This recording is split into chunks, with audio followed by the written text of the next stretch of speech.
I always wondered why my best friend Meredith insisted on hosting my birthday dinner at her place instead of the restaurant we'd planned. Now, watching my husband Colby wheel his suitcase down our driveway and into her waiting car on the evening of my 35th birthday, everything made perfect sense. 15 years of friendship and 8 years of marriage collapsed into a single, devastating moment of clarity. Before we jump back in, tell us where you're tuning in from, and if this story touches you, make sure you're subscribed, because tomorrow I've saved something extra special for you. The crystal wind chimes my mother had given us as a wedding present tinkled softly in the spring breeze as I stood frozen in our doorway. Just an hour earlier, I'd been putting the finishing touches on my makeup, excited for what I thought would be a surprise birthday dinner Colby had planned. Instead, I got a different kind of surprise, one that shattered the foundation of my entire life. "I can't do this anymore, Camille," Colby had said, his voice eerily calm as he placed his wedding ring on our bedroom dresser. "Meredith and it wasn't supposed to happen, but we can't fight it anymore. She understands me in ways you never have." The bedroom around me seemed to warp and distort as I struggled to process his words. Our wedding photo on the nightstand, Colby dipping me backward for a kiss, both of us laughing, now looked like a prop from someone else's life. The walk-in closet door stood open, his side half empty, hangers abandoned like strange metal sculptures. "How long?" I managed to ask, my voice barely above a whisper. "Does it matter?" he replied, not meeting my eyes as he zipped his suitcase closed. But it did matter, especially when I remembered the late-night texts Meredith and I had exchanged just last week about my birthday plans. How she had insisted on changing the reservation from La Maison, my favorite French bistro, to her house for a more intimate celebration. How she'd asked detailed questions about Colby's schedule, claiming she wanted to coordinate the surprise. My mind raced backward through months of peculiar moments. Meredith's newfound interest in Colby's architectural projects, Colby's sudden enthusiasm for the charity foundation where Meredith volunteered, the way they both seemed to arrive separately but simultaneously to our group gatherings, the inside jokes I wasn't part of, the conversations that stopped when I entered a room. "She's waiting outside, isn't she?"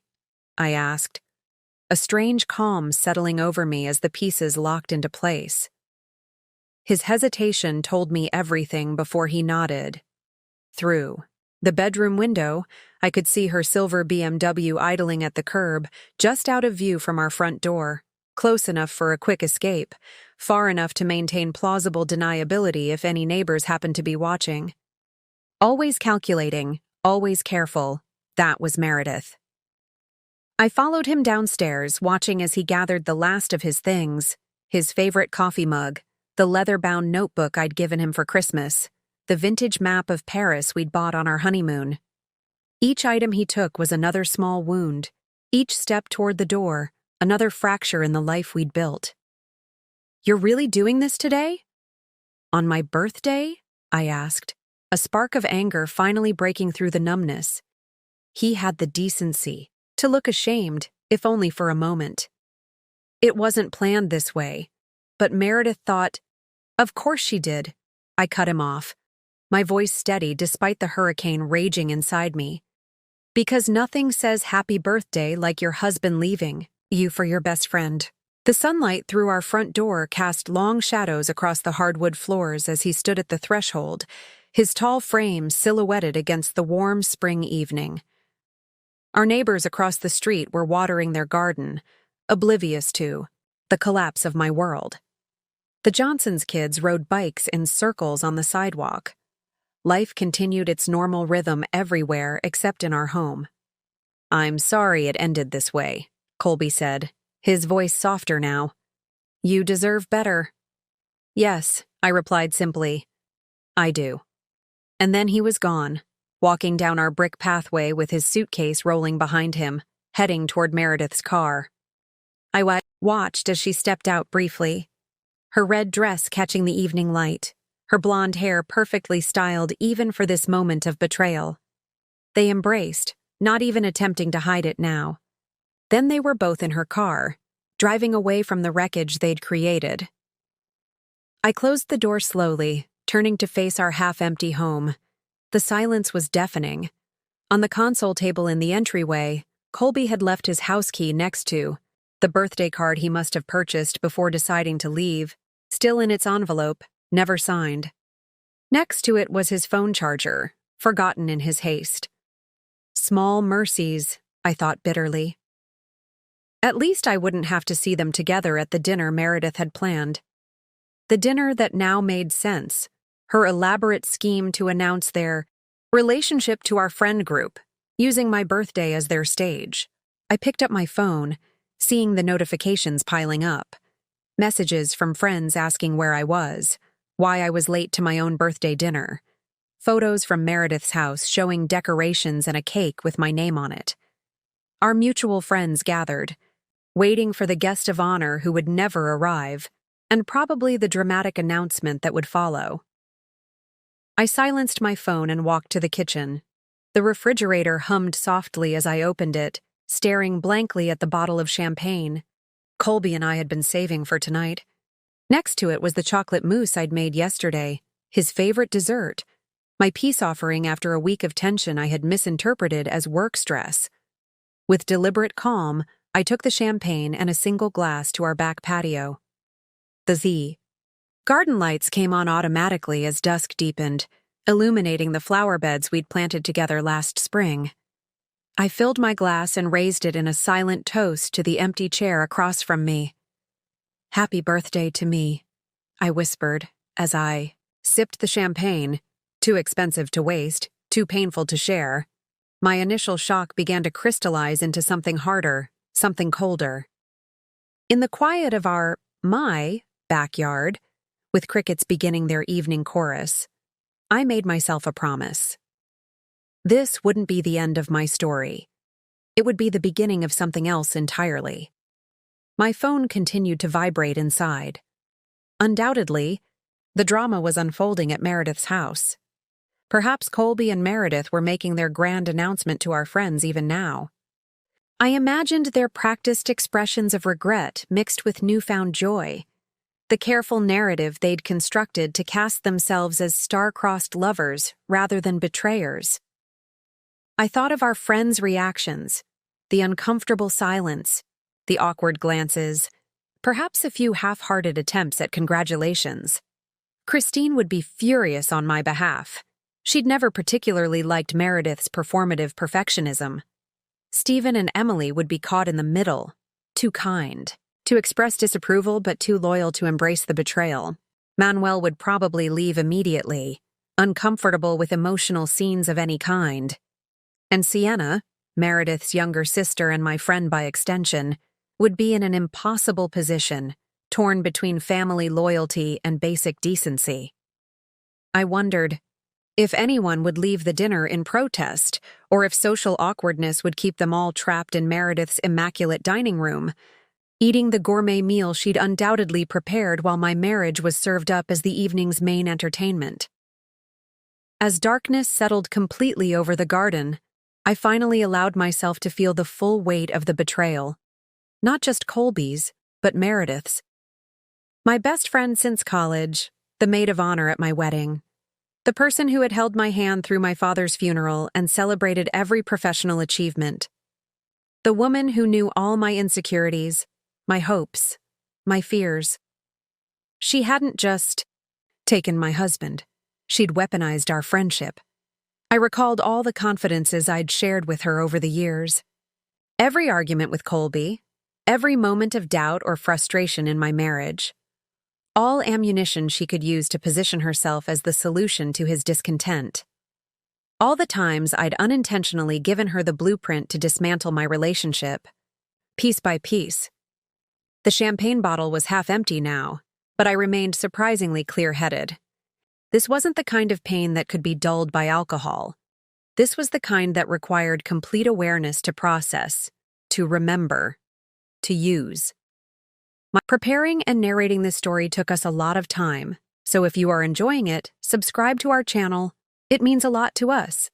Now back to the story. My phone had finally stopped vibrating.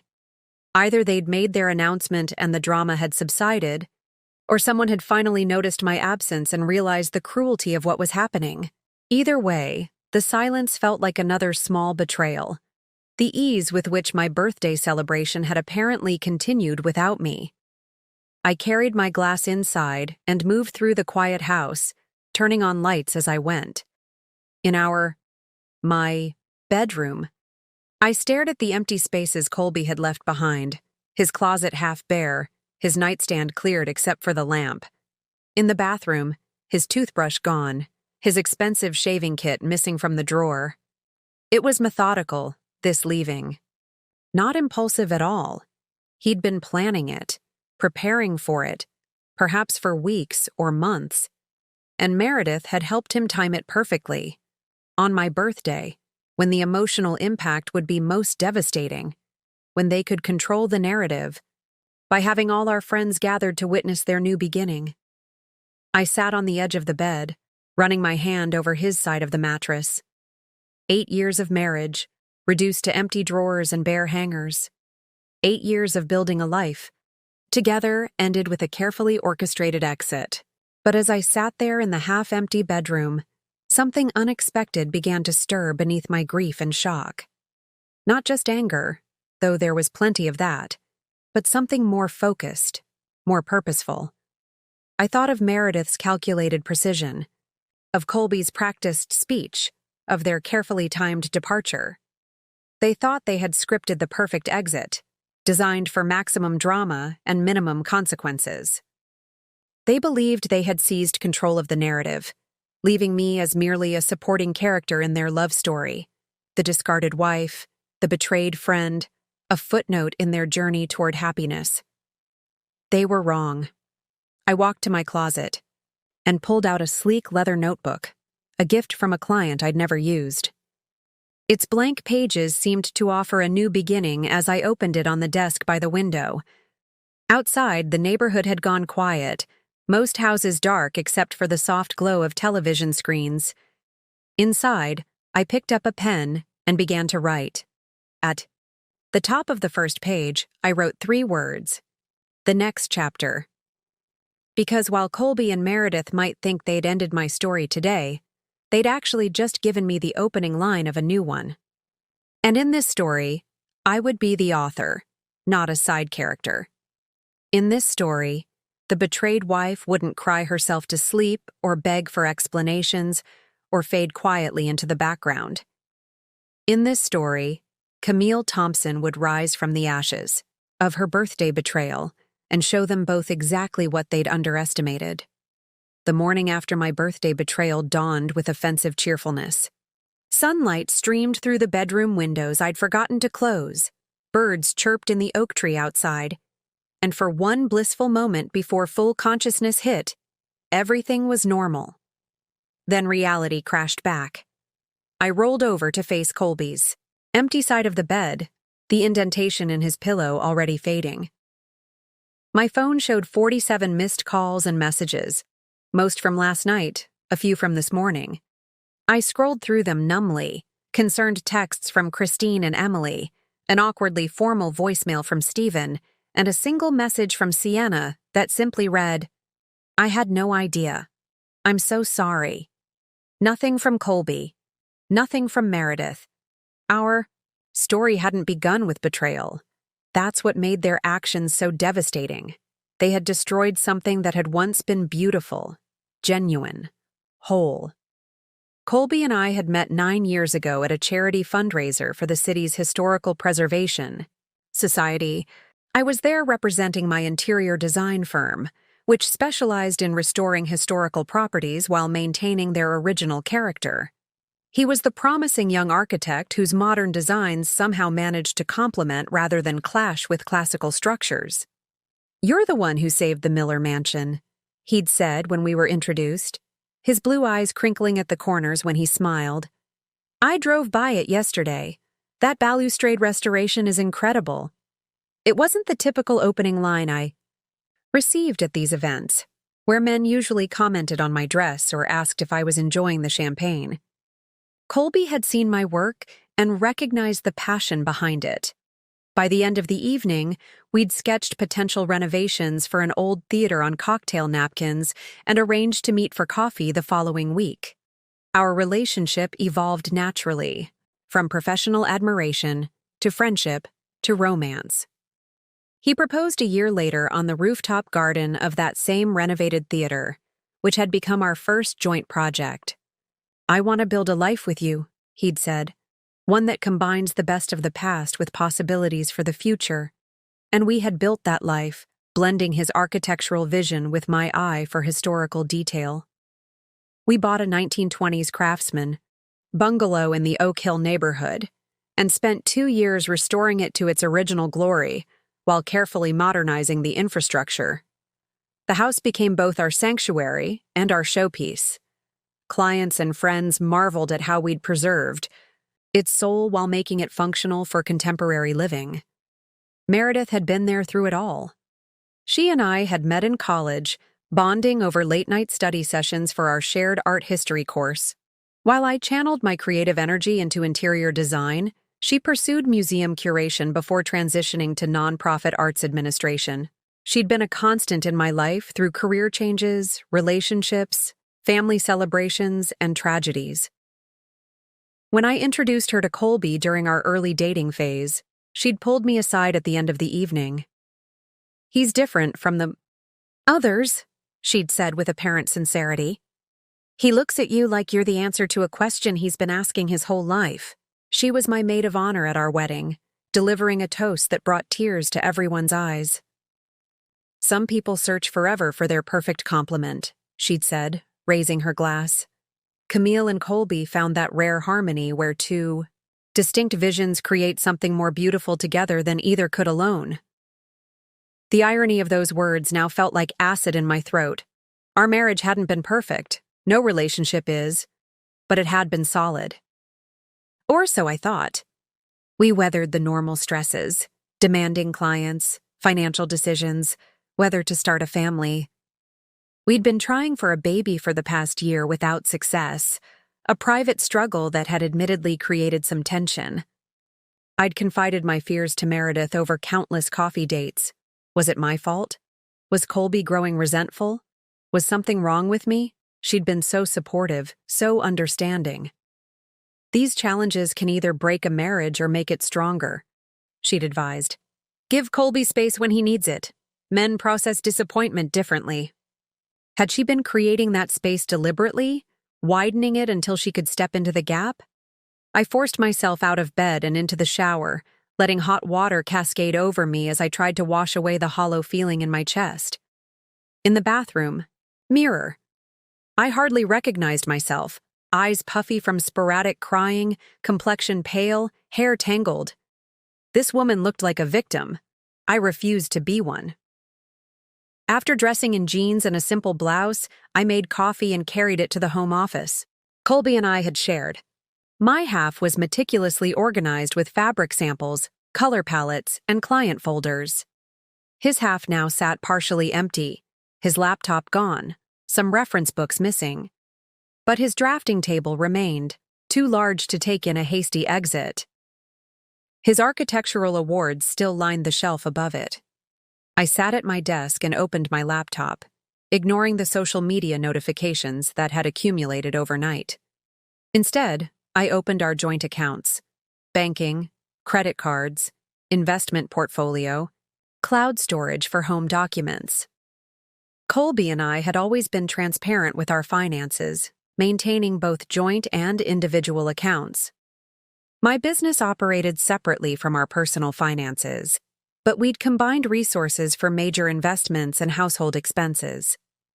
We'd built a comfortable life, with my design business thriving and Colby's architectural practice gaining prestige. I methodically documented everything, taking screenshots of account balances, recent transactions, and asset allocations. Not out of vindictiveness, but out of self-preservation. Knowledge was power, and I needed every advantage.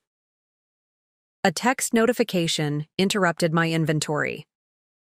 Christine, asking if she could stop by. I hesitated before responding. Christine had been my friend since I moved to this city 10 years ago. As a divorce attorney, she had seen the ugliest sides of relationship breakdowns, which made her both compassionate and pragmatic. If anyone would offer clear-eyed advice without unnecessary platitudes, it would be her. I texted back a simple yes and continued my documentation. When the doorbell rang an hour later, I had compiled a comprehensive overview of our financial situation, changed all my personal passwords, and started a list of things I needed to address immediately. I felt strangely calm, almost detached as I opened the door. Christine stood on the porch holding a bakery box and a bottle of wine. Her usual polished appearance was slightly disheveled, her dark curls pulled back haphazardly, suggesting she'd come straight from her morning run. "I would have come last night, but I didn't know until this morning," she said, stepping inside and placing her offerings on the entry table. "Sienna called me. She left Meredith's dinner as soon as they made their announcement. So they had gone through with their planned revelation, even in my absence. The thought of our friends sitting through that spectacle made my stomach turn. "What did they say?" I asked, leading Christine to the kitchen where I poured us both coffee. The wine would wait. I needed clarity now, not comfort. "According to Sienna, they gave some rehearsed speech about not meaning to hurt you, but finding a connection they couldn't ignore." Christine's voice dripped with contempt. "Meredith had the audacity to say she hoped everyone would support both of you through this difficult transition." "How considerate of her," I said, surprising myself with the steadiness of my voice. "And how did everyone react?" "Apparently it was awkward as hell. Manuel left immediately. Emily was in tears. Stephen just sat there looking stunned," Christine reported, stirring cream into her coffee. "But Sienna said the worst part was that when someone asked where you were, Meredith just said you needed space, and then served the birthday cake she'd ordered for you, with your name on it. The calculated cruelty of that detail should have devastated me. Instead, it hardened something inside me, crystallizing my shock into resolve." "Have you heard from either of them today?" Christine asked carefully. "No," I replied. "But it's only a matter of time before they start crafting the narrative they want everyone to believe. Colby will probably portray himself as the tortured soul who never meant to cause pain. Meredith will position herself as the reluctant other woman who couldn't help falling in love." Christine studied me over the rim of her coffee mug. "You're being remarkably clear-headed about this. What's the alternative? Fall apart? Give them the broken ex-wife story they're probably expecting?" I shook my head. "I need to be strategic now, not emotional." "That's why I came over," Christine said, reaching into her bag to pull out a legal pad. "To help you navigate this from a position of strength. We need to protect you legally, financially, and personally." As Christine outlined the immediate steps I should take, consulting a divorce attorney, not her, as she was too close to the situation, documenting assets, securing personal documents, I felt a strange sense of clarity emerging from the chaos of the past 24 hours. "There's something else you should know," Christine said hesitantly. "Colby's firm is being considered for the Westlake renovation project, that historic hotel downtown. The announcement is expected next week. It would be the biggest project of his career." The Westlake. A landmark building I'd helped assess for historical significance last year. The Preservation Committee had specifically noted my recommendations in their planning documents. If Colby secured that contract, it would elevate his practice to a new level of prominence. "How do you know this?" I asked. "My firm represents the investment group backing the renovation," Christine explained. "It's not public knowledge yet, but the decision has essentially been made. They're just finalizing contract details." I absorbed this information silently, adding it to my mental inventory of the situation. Not for revenge, I wasn't there yet, but for understanding the complete picture of what I was facing. As Christine and I continued talking, sketching out a plan for the coming days and weeks, I realized that while Colby and Meredith had been plotting their new beginning, they had failed to consider one critical factor. They had left me with nothing to lose and everything to prove, and that made me dangerous in ways they couldn't yet imagine. After Christine left, promising to check in later, I found myself drawn back to the moment everything changed. The human mind is strange that way. We replay trauma, dissecting it frame by frame, searching for signs we might have missed, warnings we should have heeded. My birthday had started normally enough. I'd woken to Colby's side of the bed already empty, but that wasn't unusual. He often rose early to work when facing project deadlines. I'd found a coffee mug in the sink and a note on the counter. Early meeting. See you tonight. Happy birthday. Nothing in his handwriting had suggested turmoil or deceit. I'd spent the morning at my design studio downtown, finalizing concepts for a Victorian renovation in the historic district. My assistant Zoe had brought cupcakes and a small wrapped gift, a vintage book on traditional textile patterns she'd found at an estate sale. The day had progressed with the pleasant anticipation of my birthday dinner that evening. Around noon, Meredith had called. Her voice had carried that particular brightness she always adopted when hiding something. Change of plans for tonight, she'd announced without preamble. The restaurant had a pipe burst in the kitchen. Complete disaster. But don't worry, I'm hosting at my place instead. Same time, same people, better wine since we don't have to pay restaurant markups. That's strange, I'd replied. La Maison didn't mention any problems when I passed by this morning. The French bistro was just down the block from my studio, and I'd waved to Antoine, the owner, on my way to work. There had been the slightest pause before Meredith laughed. Well, it just happened. Antoine called me directly since I made the reservation. You know how he dotes on me since I helped with that grant for his cooking program. It had seemed plausible enough. Meredith did have connections throughout the city thanks to her position with the Arts Foundation. Still, something in her tone had struck me as off. I should call him to reschedule for another night, I'd suggested. Already. Taken care of, Meredith had rushed to say. Just come to my place at 7, and wear that black dress from the charity gala last fall, the one with the open back. It looked stunning on you. Looking back, I realized she'd been ensuring I wouldn't contact the restaurant and discover her lie. And the dress suggestion? Perhaps she wanted me in black, subconsciously casting me as already in mourning for my marriage. The afternoon had progressed without incident. I'd left the studio early to get ready, expecting Colby to meet me at home before we went to Meredith's together. But when I arrived, something felt immediately wrong. The house had that peculiar emptiness that goes beyond mere absence, a hollowness, that signals fundamental change. I called out for Colby as I moved through the downstairs rooms, my voice echoing against the hardwood floors and craftsman woodwork we'd so lovingly restored. When I reached our bedroom doorway, I froze. Colby stood beside our bed, methodically placing folded shirts into an open suitcase. He'd changed from his work clothes into jeans and a casual button-down, Meredith's favorite shade of blue on him. I realized now, his movements were precise, practiced, as if he'd rehearsed this moment. What are you doing? My voice had sounded strange even to my own ears. Too high, too tight. He'd flinched slightly, but didn't stop packing. I was hoping to be gone before you got home. The casual cruelty of that statement had stolen my breath. He'd wanted to disappear without even facing me, leaving me to arrive at Meredith's dinner alone and unsuspecting. Gone where? I'd asked, though some part of me already knew. The pieces were arranging themselves in my mind even as I struggled to deny the picture they formed. He'd finally turned to face me then, his expression a carefully constructed mask of regret without actual remorse.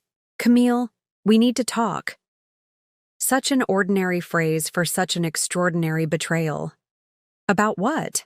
About why you're packing a suitcase on my birthday? About why Meredith suddenly changed our dinner plans? Each question had raised my voice a pitch higher.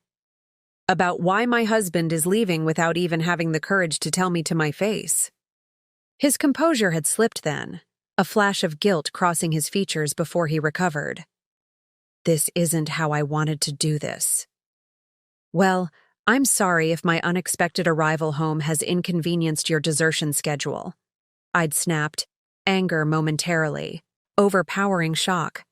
Please don't let me interrupt, just tell me why. He'd sat heavily on the edge of the bed, next to his half-packed suitcase. It just happened. We didn't plan it. What just happened, Colby? Be specific. I'd remained standing in the doorway, unwilling to enter a space that suddenly felt like hostile territory. Meredith and I... He'd looked down at his hands, at the wedding ring he was already twisting off his finger. We've developed feelings for each other, strong feelings. We've tried to ignore it, to fight it. But how long? I'd interrupted, my voice deadly quiet. He'd hesitated, and in that pause, I'd read the truth. This was no recent development, no sudden passion. This had been building while I remained oblivious, trusting both my husband and my best friend implicitly. 6 months, he'd finally admitted. It started during the Miller Foundation project. The Miller Foundation, Meredith's workplace, where Colby's firm had been redesigning their headquarters. 6 months of deception. 6 months of Meredith listening sympathetically to my marriage concerns while sleeping with my husband. 6 months of Colby coming home to me, sharing my bed, making plans for our future, all while building a secret life with my best friend. And tonight? The dinner at her place? I'd asked, already knowing the answer. We thought it would be better to tell everyone at once, he'd replied, as if this somehow justified their orchestrated humiliation. To explain the situation to our friends so they wouldn't feel caught in the middle. How considerate, I'd said, my voice dripping with sarcasm that barely masked my pain. Using my birthday dinner as your coming out party. I'm sure everyone will appreciate your efficiency. He'd stood then, resuming his packing with renewed urgency. Meredith thought it would be easier this way. One conversation instead of dozens. She's waiting for me. Of course she is, I'd replied, a strange calm settling over me as the full scale of their betrayal became clear. Heaven forbid you keep her waiting. After all, what's 6 months compared to 8 years of marriage and 15 years of friendship? He'd zipped his suitcase closed, removing the last cufflinks from his dresser and pocketing his passport. I'd watched with a detachment that felt like floating outside my body. This calculated departure, the carefully selected items, the planned announcement, the strategic timing, revealed a cold-bloodedness I'd never seen in either of them before. When he'd finally brushed past me in the doorway, suitcase in hand, I'd asked one final question. Does what we built together mean nothing to you? He'd paused on the stairs, looking back with an expression I couldn't quite decipher. It meant everything. Once. But people change, Camille. Needs change. No, I'd replied softly. People don't change this much. They just reveal who they truly are.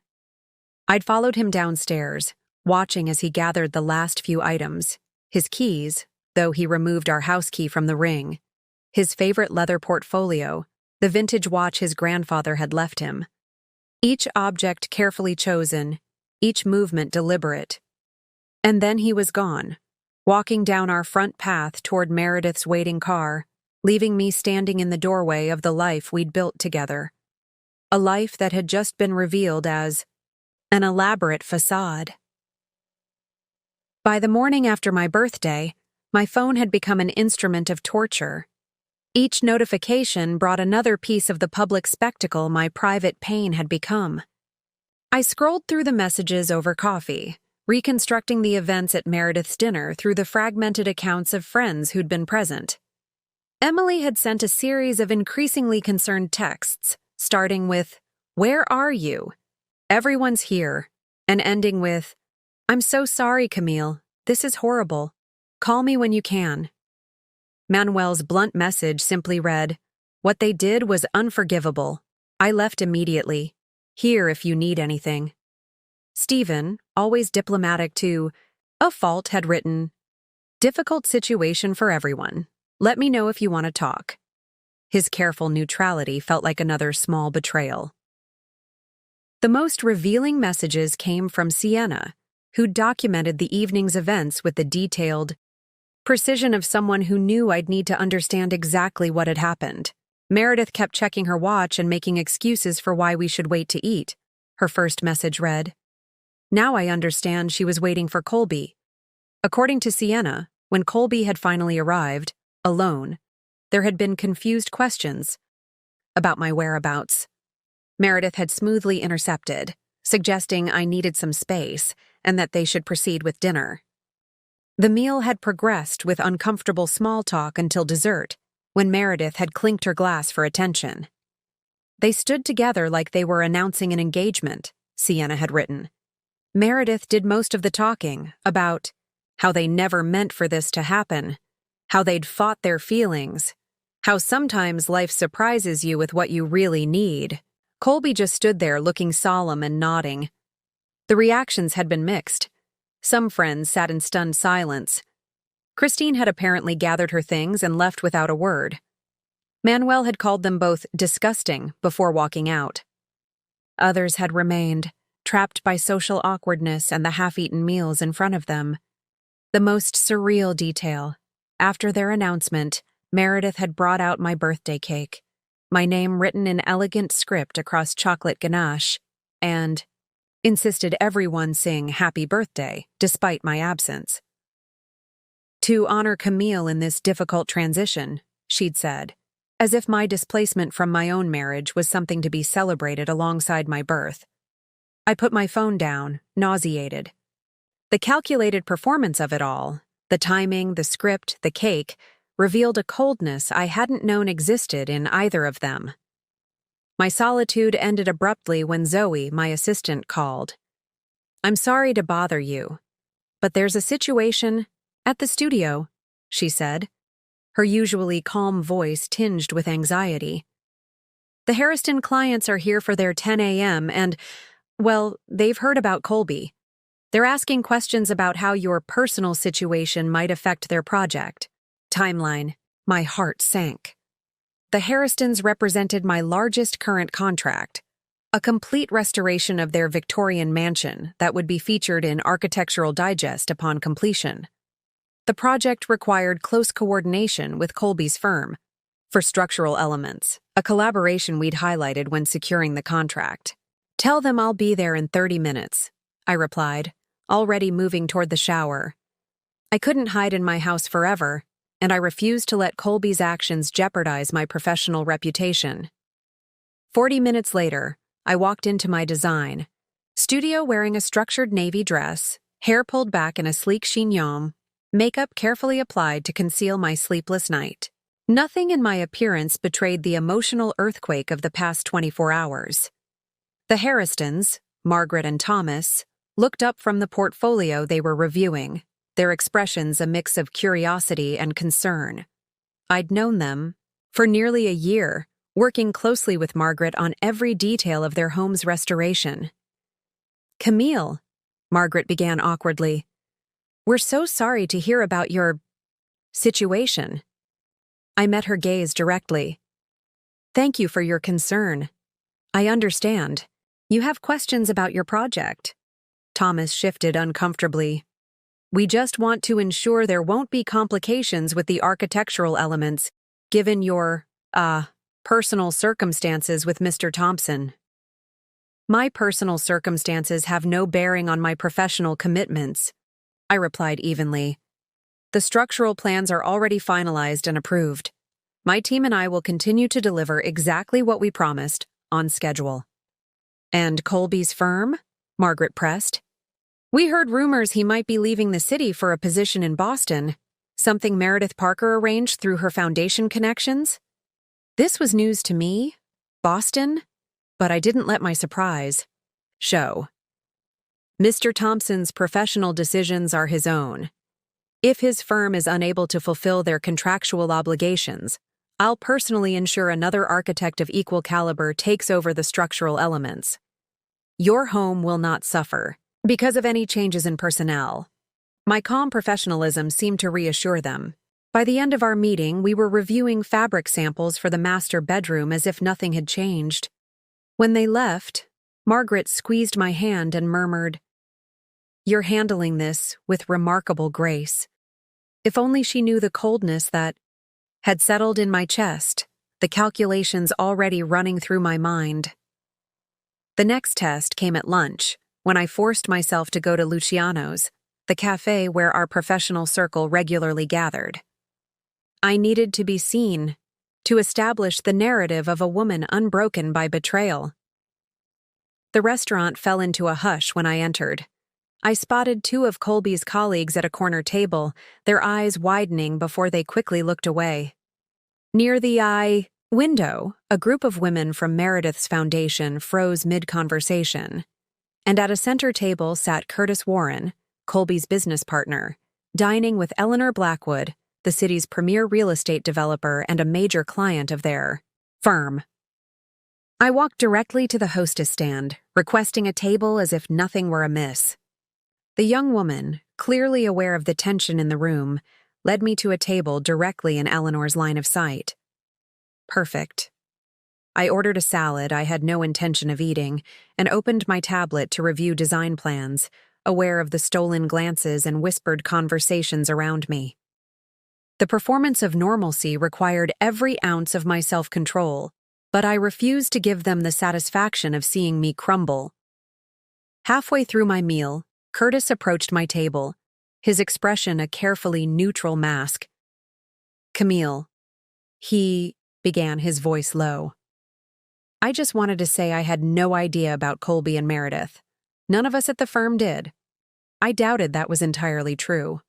Office affairs rarely remain completely secret, and Curtis and Colby had been friends since architecture school. It's a difficult situation for everyone," I replied, deliberately echoing Stephen's non-committal words. Curtis hesitated. "The Westlake project. I'm sure you've heard Colby's being considered to lead it. I wanted you to know that your contribution to the historical assessment was acknowledged in our proposal. Your work will still be credited. How generous. My research and recommendations would help advance the career of the man who had just abandoned me, while Meredith would undoubtedly leverage her foundation's influence to ensure he secured the contract." "How thoughtful," I said, my voice cool. "I'm sure you and Colby will do justice to the building's historical significance." Curtis shifted uncomfortably. "Colby wanted me to tell you he's sorry for how things happened. The timing was unfortunate." "Unfortunate?" I repeated, allowing a slight edge to enter my tone. "Is that what we're calling it?" Before Curtis could respond, Eleanor Blackwood appeared at his elbow. I'd met her several times at charity events. A formidable woman in her 60s who controlled half the valuable real estate in the city's downtown district. "Camille," she said, her sharp eyes assessing me. "I was sorry to hear about your situation. These things are always difficult, but sometimes they're for the best. Creative partnerships run their course, in business and in marriage." The dismissive way she framed my 8-year marriage as a creative partnership that had run its course made my blood boil, but I maintained my composure. "Some partnerships end because they've run their course, Ms. Blackwood," I replied smoothly. "Others end because of betrayal. The distinction matters, particularly when evaluating character and trustworthiness. Something to consider when entering into long-term business relationships, wouldn't you agree?" Eleanor's eyes narrowed slightly. Curtis paled, and I knew my message had landed precisely as intended. If Colby and Meredith thought I would quietly fade into the background of our social and professional circles, accepting their version of events, they were sorely mistaken. As I paid my bill and gathered my things, I felt the weight of every gaze in the restaurant. But instead of shame, I felt a growing resolve. Let them watch. Let them wonder. Let them see that Camille Thompson would not be defined by what had been done to her, but by what she would do next. 3 days after my birthday, I returned home from the studio to find Meredith's silver BMW parked in my driveway. She sat on my front steps, wearing an expression of practiced contrition, a small gift bag beside her. The audacity was breathtaking. I parked on the street and approached slowly, my keys held between my fingers like a weapon, not out of any real fear, but because the physical sensation of metal pressing into my palm kept me grounded in reality. "You need to leave," I said before she could speak. Meredith stood, smoothing her cream-colored dress, always perfectly put together, even for an ambush. "Camille, please, we need to talk." Her voice carried that familiar soothing tone she used with difficult donors at her foundation events. "I know you're hurt." "Hurt?" I laughed, the sound harsh even to my own ears. "Is that what you call it when your husband of 8 years leaves you for your best friend of 15 years? On your birthday? Hurt seems inadequate." She had the grace to look uncomfortable. "It wasn't supposed to happen like that. We never meant to fall in love. To betray me? To humiliate me publicly?" I interrupted, still standing on the sidewalk, unwilling to move closer. "Which part wasn't supposed to happen, Meredith?" "The timing," she admitted. "Colby wasn't supposed to leave until after we'd talked to you. We had a plan to sit down together, the three of us, and explain everything calmly." She gestured helplessly. "But he came home and just decided. He said he couldn't pretend for another day." The casual cruelty of her words struck me like a physical blow. They had planned it all, had a script, a timeline for dismantling my life. Their only regret was the messy execution. "And the dinner at your house? Serving my birthday cake after announcing you were sleeping with my husband?" I asked, my voice steady despite the rage building inside me. Meredith at least had the decency to flush. "That was a mistake. I panicked. Everyone was there, expecting a celebration, and I didn't know what to do." She picked up the gift bag beside her. "I brought this. I don't want anything from you," I cut her off. "Not explanations, not apologies, and certainly not gifts. It's your grandmother's pearl bracelet," she said quietly. "You left it at my house last month. I thought you might want it back." Of course. The bracelet I'd removed before helping her repaint her guest bathroom, a project I'd volunteered for because that's what friends do. I'd forgotten about it entirely in the chaos of the past few days. "Leave it on the step," I said, unwilling to move closer, unwilling to accept anything directly from her hands. She placed the bag down carefully. "Camille, I know you probably hate me right now." "I don't hate you, Meredith," I interrupted, surprising myself with the truth of it. "Hate requires energy I'm not willing to spend on you anymore. What I feel is something closer to professional admiration. The precision of your betrayal was impressive. The way you leveraged everything I ever confided in you against me? Masterful." Her eyes widened. "It wasn't like that, wasn't it? All those coffee dates where I shared my fears about fertility issues straining our marriage. All those times you encouraged me to give Colby space when he seemed distant. You weren't supporting me. You were creating opportunities." Meredith shook her head, tears welling in her eyes. "You're making it sound calculated. It wasn't. We fought it for months." "How noble of you," I replied coldly. "And Boston? When were you going to mention you're helping him relocate his practice?" She looked genuinely startled. "How did you—" "Our world is smaller than you think, Meredith. People talk." I moved toward my front steps at last, careful to maintain distance between us. "Now, please leave. You've taken enough from me already." "He misses you," she blurted as I passed her. "Not romantically, but as a friend. We both do. We're hoping that eventually, when the pain subsides, maybe we can all The laugh that escaped me held no humor. You can't possibly be suggesting we all remain friends. Not right away, of course, she hurried to explain. But eventually. We care about you, Camille. We don't want to lose you completely. The delusion was almost impressive. Let me be very clear, I said, meeting her gaze directly. You and Colby don't get to decide what happens next. You don't get to orchestrate my response the way you orchestrated your affair.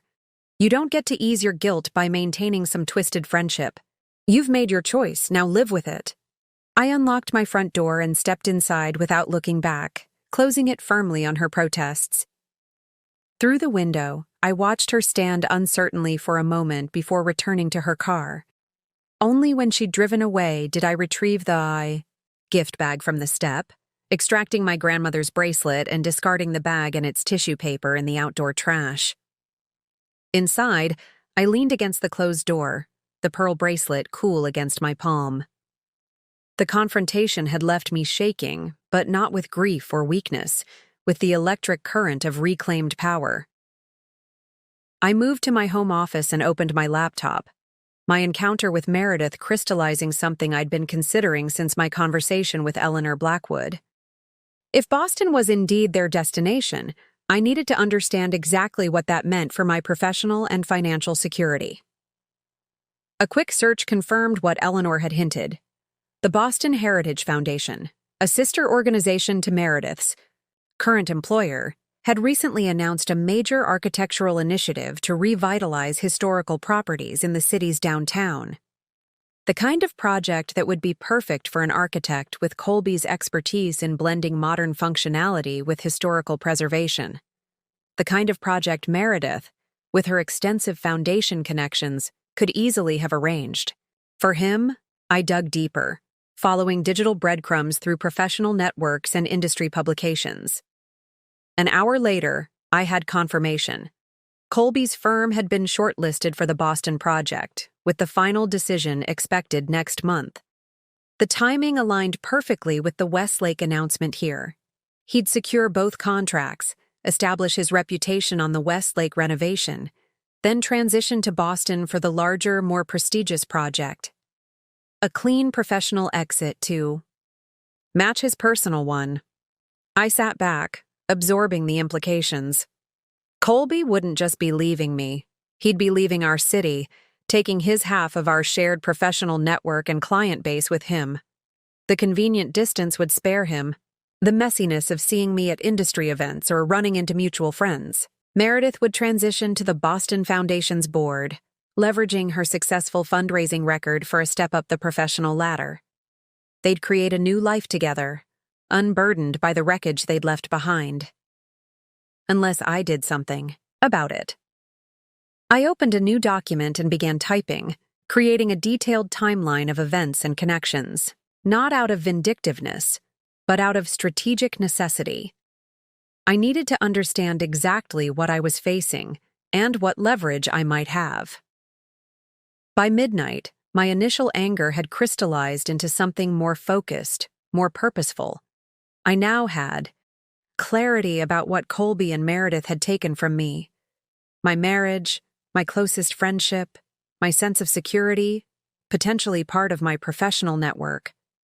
But they'd overlooked something crucial. They'd left me with intimate knowledge of their ambitions, their methods, their weaknesses. Knowledge I had no ethical obligation to protect any longer. As I finally prepared for bed, I caught my reflection in the bathroom mirror. For the first time since my birthday, I recognized myself again. The shock had faded from my eyes, replaced by a calm determination. This woman wasn't a victim awaiting rescue or a scorned wife plotting revenge. This was a woman who understood that the best response to betrayal wasn't emotional outburst, but strategic action. A woman who recognized that while Colby and Meredith had written the first chapters of this story, they wouldn't control how it ended. That power belonged to me now.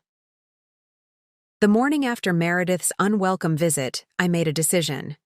I would strategically withdraw from our shared social circles. Not out of shame or heartbreak, but to create space for clear thinking and calculated action.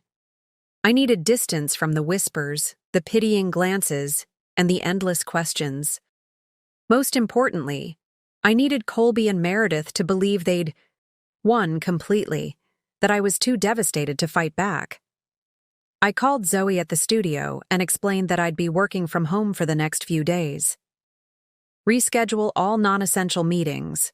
For client presentations that can't be postponed, prepare the materials and I'll review them remotely. Say I'm dealing with a family emergency if anyone asks. Of course, Zoe replied, her tone professional despite her obvious concern. The Harristons called, by the way. They've decided to proceed with the project as discussed. Mrs. Harriston specifically mentioned she wants to work with you regardless of other circumstances. A small victory. Send her a handwritten thank you note from me. Use the cream stationery with the embossed letterhead. Next, I called Christine. I need a recommendation for a divorce attorney, I said without preamble. Someone ruthless but discreet. Vivian Morales, Christine replied immediately. She's the best in the city for high-profile complex divorces. I'll text you her number. But Camille, are you sure you're ready for this? It's only been a few days. I'm not filing immediately, I explained. But I need to understand my options before Colby and his lawyers start dictating terms. After calling Vivian and scheduling a consultation for the following day, I silenced my phone and turned to the one place where I could think most clearly, my design workspace. The spare bedroom we'd converted into my personal studio had always been my sanctuary, with its north-facing windows providing perfect natural light for assessing color samples and material textures. I cleared the drafting table and began creating a different kind of design board, one that mapped my current situation and possible paths forward. First, I listed my assets, my established interior design business with its loyal client base, my professional reputation built over a decade of award-winning work, the intellectual property of my designs, and my network of artisans and suppliers. I owned half our home outright, plus my studio space downtown. My personal savings remained separate from our joint accounts. Most valuable of all, 15 years of intimate knowledge about Meredith's professional methods, personal weaknesses, and carefully constructed public image. 8 years of similar insights about Colby. Next, I assessed the threats, potential damage to my professional reputation if clients associated me with scandal or instability, possible financial strain if the divorce became contentious, the emotional toll of redefining my life's framework, and the social complications of events where Colby, Meredith, and I would all be present. Finally, I mapped relationships, categorizing our shared connections based on their likely allegiances. Some would automatically side with Colby and Meredith. Others would support me unfailingly. Most would attempt neutrality, unwilling to choose sides in what they perceived as an uncomfortable personal matter. The resulting diagram revealed clear patterns and potential pressure points. By late afternoon, I had the outline of a strategy. Not for revenge, which would be ultimately unsatisfying, but for reclaiming and rebuilding my life on my own terms. I was interrupted by a knock at the front door. Through the peephole, I saw Emily standing on my porch, holding a bottle of wine and a bag from our favorite bakery. I hesitated before opening the door. Emily had been part of our friend group since college. My friend first, then Meredith's by association. I wasn't ready for another painful conversation. I brought provisions, she said when I finally opened the door, her usual bubbly personality subdued. And absolutely no advice or platitudes, I promise. I let her in, grateful for her straightforward approach. In the kitchen, she uncorked the wine while I found glasses. I don't know the protocol for this situation, Emily admitted. Am I supposed to never mention their names? Trash talk them constantly? Pretend nothing happened? I have no idea, I replied honestly. I'm making this up as I go. Emily nodded, handing me a glass of Merlot. For what it's worth, I think they're both being delusional. At the dinner, after you didn't show up, Meredith kept saying how she hoped you'd understand once the initial shock passed. Like betrayal is just a temporary inconvenience. She came by yesterday, I said, taking a sip of wine. Brought back my grandmother's bracelet and suggested we might all be friends again someday. Emily nearly choked on her wine. You're kidding. What did you say? I told her they don't get to orchestrate my response the way they orchestrated their affair. Good for you. Emily studied me for a moment. You seem different than I expected. More focused, less devastated, I supplied. Oh, I'm devastated. But I'm also determined not to let that devastation define me or my next steps. We moved to the living room, where Emily noticed my design board still visible through the open studio door. Working on a new project already? I hesitated, then decided partial honesty was best. In a manner of speaking, I'm mapping out the divorce process and what comes after. Emily nodded, not pushing for details. Instead, she filled me in on mutual friends' reactions to the situation. Stephen had apparently called Colby to express his disappointment, mild, by most standards, but significant coming from conflict-averse Stephen. Manuel had removed both Colby and Meredith from his upcoming gallery opening guest list. Christine was telling anyone who would listen that Meredith had violated the most basic codes of female friendship. And Sienna is caught in the middle, Emily continued. She's furious with Meredith, but still her sister. Their parents are apparently divided too. Their father thinks Meredith crossed an unforgivable line, while their mother is taking the heart wants what it wants position. This information about family dynamics might prove useful later. I filed it away mentally. What about you? I asked. This puts you in an awkward position with the whole group. Emily shrugged. Not really. I've always been your friend first. Meredith was just part of the package. She refilled our glasses. Besides, I've always found her a bit exhausting. All that perfect hostess, community leader, patron of the arts performance. It gets old. We spent the next hour talking about everything except Colby and Meredith, Emily's job at the university library, the historical fiction novel she was writing, her sister's new baby. The normalcy was soothing, a reminder that parts of my life remained untouched by betrayal. After Emily left, promising to check in again soon, I returned to my workspace with renewed clarity. Her visit had reinforced something important. While Colby and Meredith had each other and their shiny new future, I had authentic relationships they'd underestimated. People who genuinely cared about me beyond social convenience or professional advantage. I added this insight to my strategy board, then turned to my laptop. Withdrawing socially didn't mean becoming inactive. It meant working quietly, methodically, gathering information while they assumed I was nursing my wounds. Started with a deep dive into the Boston project Meredith had arranged for Colby. The Heritage Foundation's website provided basic information, but I needed details about selection criteria, timeline, and competing firms. For that, I needed someone on the inside. I scrolled through my professional contacts, stopping at Julian Marsh, a preservation specialist I'd collaborated with on several projects who had recently relocated to Boston. We'd maintained friendly professional relations, occasionally referring clients to each other. More importantly, he consulted regularly with the Heritage Foundation. My email to him was carefully crafted. Congratulations on his recent award. Questions. About a potential client with properties in Boston. Casual mention of hearing about the Heritage Foundation's revitalization project. Nothing that indicated personal interest or suggested I knew about Colby's involvement. By midnight, I had sent similar innocuous inquiries to contacts at 2 architectural journals, a former client who sat on the board of a preservation society, with ties to the Boston project, and a materials supplier who worked extensively with historical renovations in New England.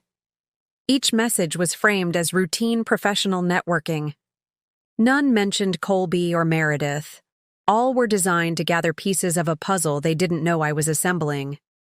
As I prepared for bed, my phone showed 3 missed calls from Colby. No voicemails, no texts, just the calls, all within the past hour. Testing the waters, perhaps, seeing if I'd answer. I didn't. Whatever he wanted to say could wait until I'd consulted with Vivian Morales tomorrow. Whatever emotional manipulation or practical arrangements he was planning, I needed legal counsel before engaging. For the first time since my birthday, I slept deeply, without dreams. The initial shock had passed, replaced by a clarity of purpose that, if not healing, was at least fortifying. Colby and Meredith had written the first act of this drama according to their script. But they had severely underestimated who would be directing the final scenes. The offices of Morales and Associates occupied the 15th floor of a downtown high-rise, with sweeping views of the river. Vivian Morales herself was nothing like I'd expected. Based on Christine's description of her as ruthless, I'd imagined someone severe and intimidating. Instead, the woman who greeted me was petite, soft-spoken, and grandmotherly until she began speaking about divorce law. Then her eyes sharpened, her voice took on a precise, authoritative tone, and I understood exactly why she had a reputation for leaving opposing counsel scrambling. "Tell me everything," she instructed after preliminary introductions. Legal pad, at the ready. Start with assets, then move to the circumstances of separation. Don't edit or minimize. I need the complete picture. For the next hour, I detailed our financial situation, property ownership, business entanglements, and the events leading to Colby's departure. Vivian took meticulous notes, occasionally interrupting with clarifying questions. Her expression, betraying neither judgment nor sympathy. "Now?" she said when I finished. "Tell me what you want." The directness of the question caught me off guard. "I want a fair settlement. The house, my business protected, my share of our investments." Vivian's gaze was penetrating. "That's what you're entitled to. I'm asking what you want." I considered this distinction carefully. I want to emerge from this divorce with my professional reputation intact. I want to ensure that neither Colby nor Meredith can control the narrative about what happened or influence my standing in our industry. And I want a clean break that allows me to rebuild without their shadows hanging over me. Vivian nodded, apparently satisfied with this answer. "Good, now we can develop a strategy." She outlined the standard divorce process, but emphasized that our situation warranted special consideration given the professional entanglements and potential reputational impacts. Your husband's behavior, leaving on your birthday, the public. Announcement at what was supposed to be your celebration, moving directly in with your best friend, gives us certain advantages, she explained. A judge would view these actions as particularly callous. However, she continued, raising a cautionary finger, emotional aspects won't significantly impact financial settlements in our state. They might influence negotiation leverage, but ultimately, assets will be divided according to established legal principles. She then moved to more practical matters, gathering financial documents, securing digital accounts, documenting valuable possessions, and preparing for various scenarios. Colby and his lawyers might pursue one more thing, she said as our consultation concluded. You mentioned the Boston project. If your husband secures this contract before divorce proceedings begin, it could significantly impact valuation of his business assets. The timing matters. How long do we have? I asked. Based on what you've told me, the announcement for the Westlake project here is next week. The Boston decision follows a month later. We should file after Westlake but before Boston. Optimal timing would be approximately 3 weeks from now. I left Vivian's office with a comprehensive to-do list and a clearer understanding of the path ahead. The legal aspects were just one component of my emerging strategy, but knowing the timeline and potential leverage points was crucial. My next stop was the city records office, a mundane governmental building where public documents were stored. I requested access to historical preservation filings, architectural permits, and zoning applications for the Westlake Hotel renovation. As one of the consultants on the initial assessment, I had legitimate professional reasons to review these materials. For 3 hours, I methodically examined every document related to the project, taking photos with my phone when I found something significant. Most of it was standard information I already knew: historical details, structural assessments, proposed modifications. But buried in the supporting documentation for Colby's firm's proposal was something unexpected: Meredith's signature on a letter of recommendation from her foundation. The letter predated our birthday by 4 months, which meant she had been professionally supporting Colby's bid for the Westlake project while simultaneously beginning their affair. Even more interesting, the letter referenced our previous collaboration on the Wilson Theater restoration, implying her foundation had worked directly with Colby's firm on that project. But I knew for a fact that Meredith's foundation had not been involved with the Wilson Theater. My design firm had been the primary preservation consultant, with Colby's architectural team handling structural elements. Meredith had attended the opening gala as my guest, nothing more. She had falsified her professional involvement to bolster Colby's application for the Westlake project. A small deception, perhaps, but potentially meaningful if the selection committee had weighed her foundation's endorsement heavily in their decision-making. I photographed the letter and continued my research. By closing time, I had compiled enough documentation to understand the complete picture of the Westlake project's approval process, including who had made the final decisions and what criteria they had used. As I drove home, my phone rang with a call from Julian Marsh, my Boston contact. I connected it through the car's Bluetooth. "Camille, got your email," Julian said after we exchanged pleasantries. "Interesting timing. I was just in a meeting about that Heritage Foundation project you mentioned." "Oh?" I kept my tone casually interested. "Sounds like an impressive initiative." "Absolutely massive. 6 historical buildings being converted to mixed-use spaces while maintaining architectural integrity. Budgets north of $50 million. He paused. "Actually, your husband's firm is on the short list. Did you know that?" "I'd heard rumors," I replied carefully. "Colby and I don't discuss pending projects much these days." Julian made a sound of sympathy. "Right. I heard about your situation. Sorry about that. Must be awkward professionally." "These things happen," I said, deliberately vague. "What's the word on who might get the Heritage contract?" Initially, Thompson & Warren was leading the pack. Their proposal hit all the right notes, and they have strong endorsements from some foundation board members. He lowered his voice slightly. "Between us, Meredith Parker's recommendation carried significant weight. She's joining the Boston Foundation's board next quarter, and they're eager to accommodate her preferences. So Meredith's influence extended beyond simply helping Colby apply. She was actively using her new board position to secure his selection. The pieces were fitting together with uncomfortable clarity. But there's been a complication," Julian continued. "Parker's recommendation is being scrutinized now that her personal relationship with Thompson has come to light. Some board members are concerned about potential conflicts of interest and whether proper protocols were followed. The final decision's been delayed by 2 weeks. This was valuable information, both the delay and the scrutiny of Meredith's role." "Thanks for the insight, Julian. This helps with my market research." "No problem. Oh, and if you're looking for opportunities in Boston, let me know. There's increasing demand for specialists in historical interiors, especially with these preservation projects ramping up." After we disconnected, I sat in my parked car, processing this new information.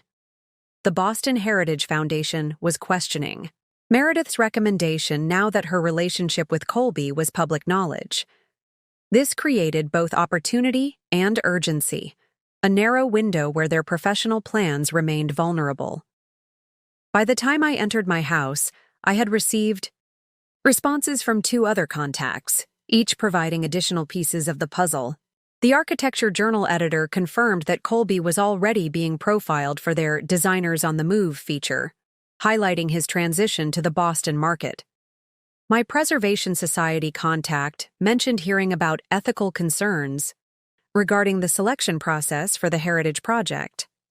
I added these details to my growing research file, then turned to my design board. The strategy was taking shape. I wasn't interested in revenge. That was a reactive emotional response that ultimately changed nothing. I wanted something more substantial, a resolution that allowed me to reclaim my narrative and rebuild my life on my terms. The question wasn't how to hurt Colby and Meredith. The question was how to use their own actions and ambitions to create an outcome that served my interests. As I studied the connections and timelines I'd mapped, one conclusion became increasingly clear. I didn't need to destroy their relationship or their plans. I just needed to ensure they understood exactly what those plans would cost them. 5 days after Colby's departure, I returned to my design studio full-time. The strategic withdrawal had served its purpose. I'd consulted with Vivian, gathered crucial information, and outlined my approach. Now it was time to present a carefully crafted public face. The professional woman focused on her work, neither broken by betrayal nor consumed by bitterness. "You look good," Zoe remarked when I arrived, her tone suggesting she'd expected something closer to a walking disaster. Very put together. I'd chosen my outfit deliberately, a structured navy, dress that conveyed authority, paired with the vintage silver earrings I'd bought myself after my first major design commission. Nothing that Colby had given me, nothing that reminded me of our shared life. This was Camille Thompson, design professional, not Camille Thompson, abandoned wife. "Thank you," I replied, moving toward my office. "Let's review today's schedule." The morning passed in a blur of client calls, material selections, and project updates. I maintained perfect composure, discussing fabric choices and architectural details as if my personal life hadn't imploded less than a week earlier. Only once, when a supplier casually asked about Colby's input on a joint project, did I feel a momentary tightening in my chest. I smoothly redirected the conversation without missing a beat. "The project has transitioned to my exclusive management," I said, my tone leaving no room for further questions. "Now, about those custom hardware options." Lunch brought my first significant test. The Westlake Hotel Project Committee had scheduled their official announcement ceremony for the following week, and their coordinator called to confirm my attendance. "We'd love to have you there, Ms. Thompson," she said. "Your historical assessment was instrumental in developing the preservation guidelines." "Who else from the project team will be attending?" I asked, knowing full well Colby would be front and center as the selected architect. "Representatives from all major contributors," she replied diplomatically. "The reception afterward will be an excellent networking opportunity." The thought of watching Colby receive public accolades, potentially with Meredith at his side, made my stomach clench. But declining would be interpreted as professional weakness or personal bitterness. Neither perception served my long-term interests. "I'll be there," I confirmed. "Please send the formal invitation to my office email." After the call, I stepped into the small courtyard behind my studio, needing a moment alone. The spring air carried the scent of flowering dogwoods, incongruously pleasant against my inner turmoil. This would be my first public event where I might encounter both Colby and Meredith together. The anticipation alone was exhausting. My phone buzzed with a text from Christine. "Lunch? I'm at Café Provence around the corner." 20 minutes later, I slid into a chair across from her at the sunny sidewalk cafe, grateful for the distraction. Morales. "Called me," Christine said after we'd ordered. "She said you impressed her." "High praise, apparently. You made her sound terrifying." Christine smiled. "She is terrifying. To opponents. To clients she believes in, she's a guardian angel with a law degree. She studied me over her water glass. How are you really doing? And don't give me the polished professional answer you're giving everyone else. I sighed, momentarily dropping the mask I'd worn all morning. Exhausted, angry, sometimes still shocked that this is actually happening. But mostly, focused. I can't change what they did, but I can control what happens next. Christine nodded approvingly. That's exactly the right mindset, and exactly why Vivian was impressed. She leaned forward. Now, about the Westlake announcement. I assume you're going. Just confirmed this morning. Good. Colby will certainly be there, probably with Meredith, given their new public status. You'll need to be prepared. I'd been avoiding thinking about the specifics of that encounter. Any advice from someone who's seen this scenario play out before? Christine considered this. Arrive exactly on time. Not early, not late. Speak to the project coordinators immediately to establish your professional presence. Stay for the announcement and 30 minutes of the reception, focusing on valuable contacts. Then make a graceful exit with a plausible excuse about another commitment. And if they approach me? Polite, brief, public. She replied without hesitation. Nothing that could be interpreted as emotional or unprofessional. Save any substantive conversations for when you have legal representation present. She paused. Has Colby contacted you directly since he left? 3 missed calls the night before last. No messages. Nothing since. Christine's expression turned thoughtful. Interesting timing. That was right after the committee meeting where they finalized the Westlake announcement details. She tapped her fingernails against her water glass. My guess? He wanted to make sure you wouldn't create a scene at the ceremony. The suggestion stung, but it made tactical sense. Colby would be concerned about protecting his professional moment of triumph. My potential presence and reaction would be an unpredictable variable in his otherwise perfectly orchestrated success story. Well, I said, straightening my shoulders, he'll be relieved to see that I'm the consummate professional. Exactly, Christine agreed. Let him worry about how you'll behave. Let him wonder what you're planning.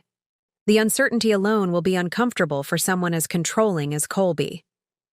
After lunch, I returned to the studio with renewed purpose. My afternoon included a presentation to potential clients, a couple restoring a Queen Anne Victorian, in the Garden District. As I guided them through material options and preservation approaches, I found myself genuinely engaged in the creative process, momentarily forgetting the personal drama looming over my life. Your passion for historical accuracy balanced with livability is exactly what we're looking for, the wife commented as they prepared to leave. We'd like to move forward with you as our designer. This small victory, securing a significant new project based solely on my expertise and vision, bolstered my confidence. My professional identity remained intact despite the personal turmoil. By evening, I had successfully navigated an entire day of appearing normal, competent, and unaffected. The performance was exhausting, but necessary. As I packed up my materials, Zoe appeared in my office doorway. There's someone here to see you, she said, her expression uncharacteristically hesitant. Curtis Warren. Colby's business partner was the last person I expected to visit my studio. We'd had a cordial professional relationship over the years, but never particularly close. Send him in, I said, mentally shifting back into my composed professional persona. Curtis entered cautiously, as if approaching unpredictable terrain. Camille, thank you for seeing me. I know this is awkward. What can I do for you, Curtis? I kept my tone neutral, neither warm nor cold. He placed a thick envelope on my desk. The finalized drawings for the Harriston project. Colby completed them before. He wanted to make sure you had everything you needed to continue without disruption. I eyed the envelope without touching it. He could have couriered these or emailed the files. Curtis shifted uncomfortably.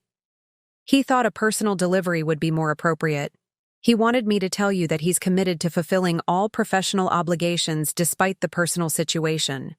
How magnanimous. My husband abandons me on my birthday, but wants to ensure our professional collaborations continue seamlessly. Thank you for delivering these, I said evenly. Is there anything else? Curtis hesitated, clearly having been tasked with gathering intelligence beyond the simple delivery. Colby mentioned you haven't returned his calls. He's concerned about logistics, personal belongings, financial matters.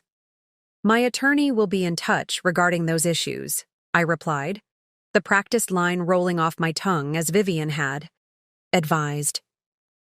Any communication about the divorce should go through proper legal channels. Something flickered across Curtis's face. Surprise, perhaps. I don't think he's retained counsel yet. This is all still very recent. I maintained my neutral expression while internally noting this information.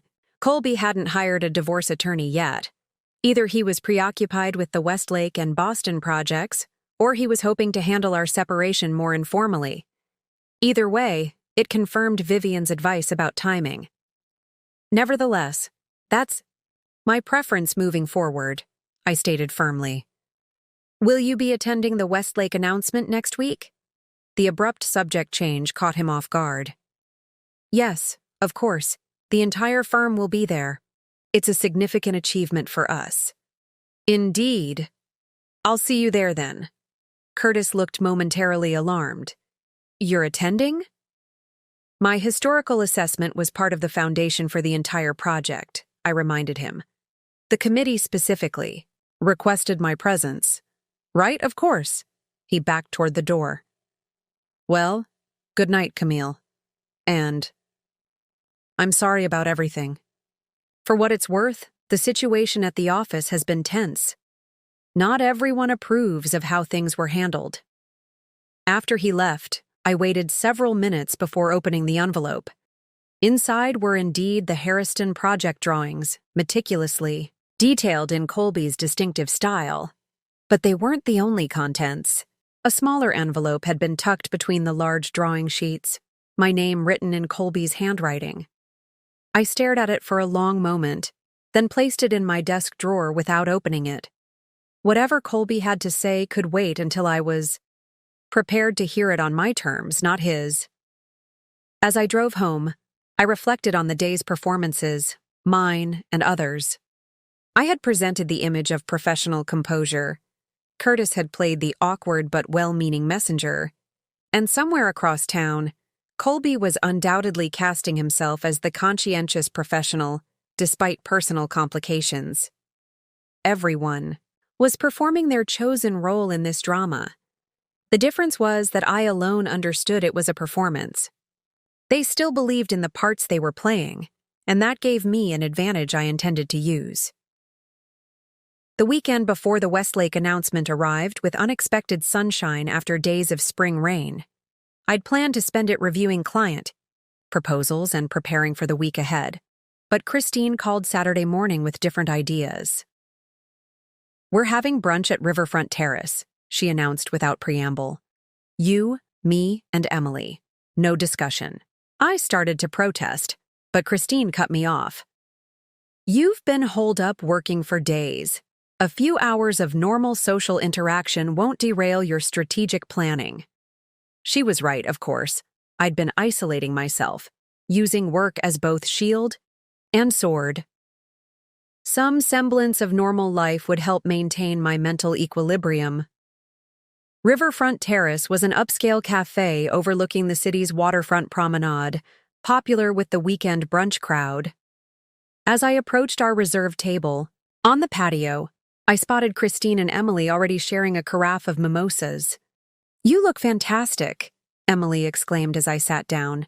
That haircut is perfect on you. I'd visited my stylist the previous day, cutting my long waves into a sleek, shoulder-length bob. The change wasn't dramatic, but it was noticeable. A small reclamation of my image, distinct from the woman Colby had left behind. Thanks, I replied, pouring myself a mimosa. Small changes for a new chapter. We fell into easy conversation about Emily's latest writing project and Christine's recent court victory. The simple pleasure of female friendship without ulterior motives or hidden agendas felt like oxygen after days of calculated interactions, as C. Our food arrived, Christine casually mentioned. Sienna texted me this morning. Apparently, there's trouble in paradise already. My fork paused halfway to my mouth. What kind of trouble? They had a public argument at Dalloway's last night. Something about Boston timing and professional boundaries.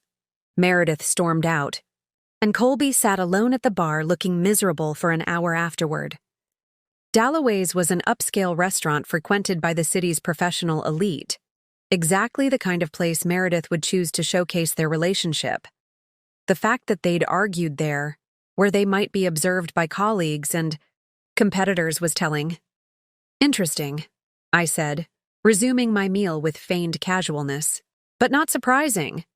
New relationships built on betrayal rarely start smoothly. Emily leaned forward. There's more. According to Sienna, Meredith's been complaining that Colby's unexpectedly traditional about certain things. Apparently, she suggested they house hunt in Boston next weekend, and he pushed back, saying it was too soon to make joint financial commitments. This was valuable intelligence. Colby was hesitating about making permanent arrangements with Meredith even as they planned their professional transition to Boston. Perhaps the reality of their choice was beginning to sink in beyond the initial excitement of forbidden romance. As we continued our brunch, I absorbed this information while maintaining light conversation. Outwardly, I portrayed mild disinterest in my soon-to-be ex-husband's new relationship struggles. Inwardly, I was cataloging every detail for future reference. After brunch, we walked along the river promenade, enjoying the spring sunshine.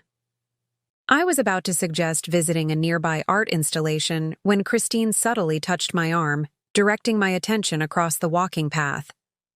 There, emerging from a home furnishings boutique, were Colby and Meredith. They hadn't noticed us yet. I had a moment to observe them unawares. Colby carrying shopping bags, Meredith pointing out something in a store window. They looked like any couple enjoying a weekend shopping trip, except for the slight stiffness in Colby's posture and the performative way Meredith linked her arm through his when another couple walked past. "We can go the other way," Emily whispered.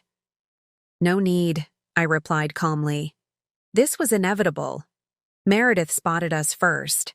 I watched her expression shift rapidly. Surprise, discomfort, then a forced smile as she nudged Colby.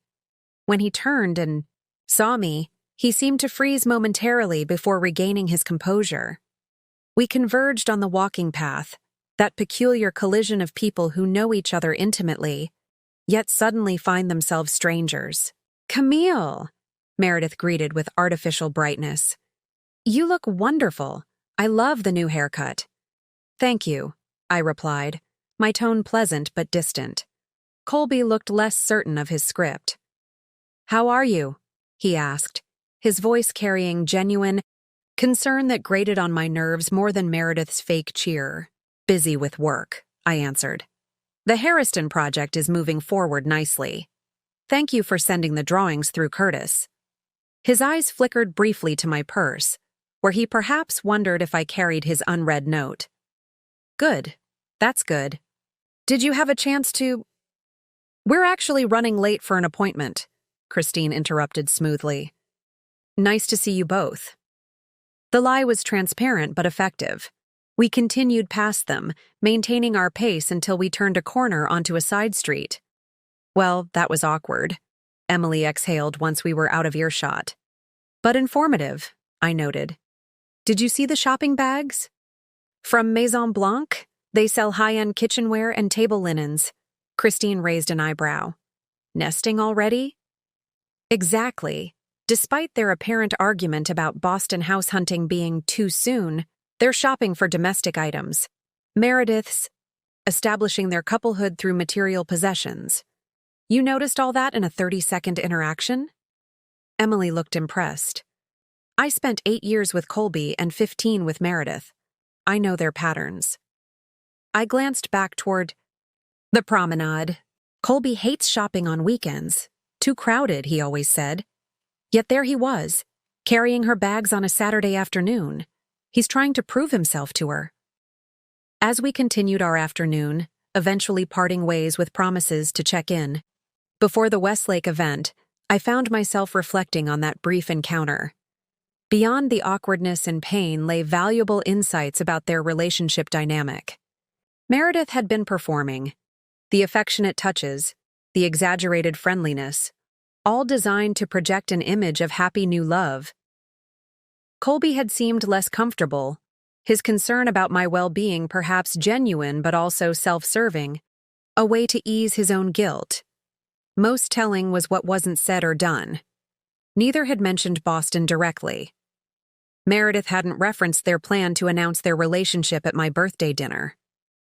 Colby hadn't acknowledged the note he'd sent with the drawings. They were editing their narrative, smoothing over the uglier aspects of their choices to make their story more palatable, primarily to themselves. Sunday morning brought an unexpected development. My phone lit up with a text from an unknown number, which a quick search revealed belonged to the city planner for historical districts. Reviewing Westlake documentation for Tuesday's announcement. Noticed irregularities in foundation. Endorsement process. Available to discuss privately. Professional courtesy before public event. I arranged to meet him that afternoon at a quiet cafe far from our usual professional haunts.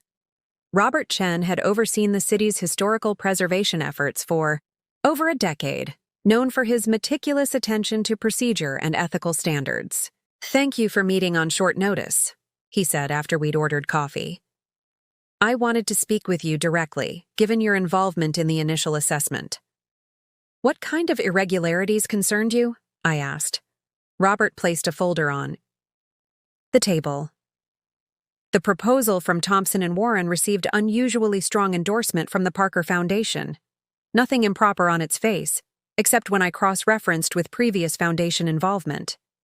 He opened the folder to reveal the same letter I'd discovered in the city records, Meredith's falsified claim of collaboration on the Wilson Theater project. "The foundation had no documented role in that restoration," Robert continued. "I checked all permits, funding applications, and acknowledgments. Yet Ms. Parker's letter cites it as evidence of successful prior collaboration, which appears to have influenced the selection committee significantly." "I see," I said carefully. "And you're bringing this to me because you were the actual preservation consultant on the Wilson Theater, and your husband's firm is now benefiting from what appears to be a misrepresentation. Given the recent personal developments that have become public, I'm concerned about potential ethics violations that could complicate the Westlake project." He looked uncomfortable but determined. "The announcement is Tuesday. If there are issues that could derail the project later, better to address them now." As I drove home after our meeting, my mind raced with implications. Robert's discovery created both opportunity and complication. The false endorsement could potentially jeopardize Colby's selection for both the Westlake and Boston projects. But using this information required careful consideration of the consequences, not just for Colby and Meredith, but for my own professional standing. I needed time to think, to weigh options against objectives. What I wanted wasn't revenge, but restoration of my dignity, my agency, my future on my terms. The Westlake announcement was less than 48 hours away.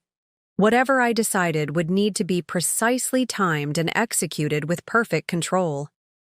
As evening fell, I opened my laptop and began drafting contingency plans for multiple scenarios. Like any good designer, I knew that preparation was everything. Success often looked like inspiration to outside observers, but those who achieved it knew better. It was always about the blueprint. Tuesday morning dawned with a clarity of purpose I hadn't felt since before my birthday. The Westlake Hotel announcement ceremony would begin at 11 a.m., with a reception to follow. By evening, Colby would be publicly celebrated as the visionary architect chosen to restore one of the city's most beloved landmarks. unless something changed. The narrative. I dressed with careful intention. A structured crimson dress that commanded attention without appearing flashy, paired with subtle gold jewelry and the vintage Cartier watch I'd bought myself after my first major design award. My newly cropped hair framed my face with precise angles that emphasized my cheekbones and jawline. The woman in the mirror looked confident, successful, and utterly self-possessed. At 9 a.m., I placed 2 calls. The first was to Vivian Morales. "I'd like to accelerate our timeline," I told her after explaining the situation with Robert Chen and the falsified endorsement letter.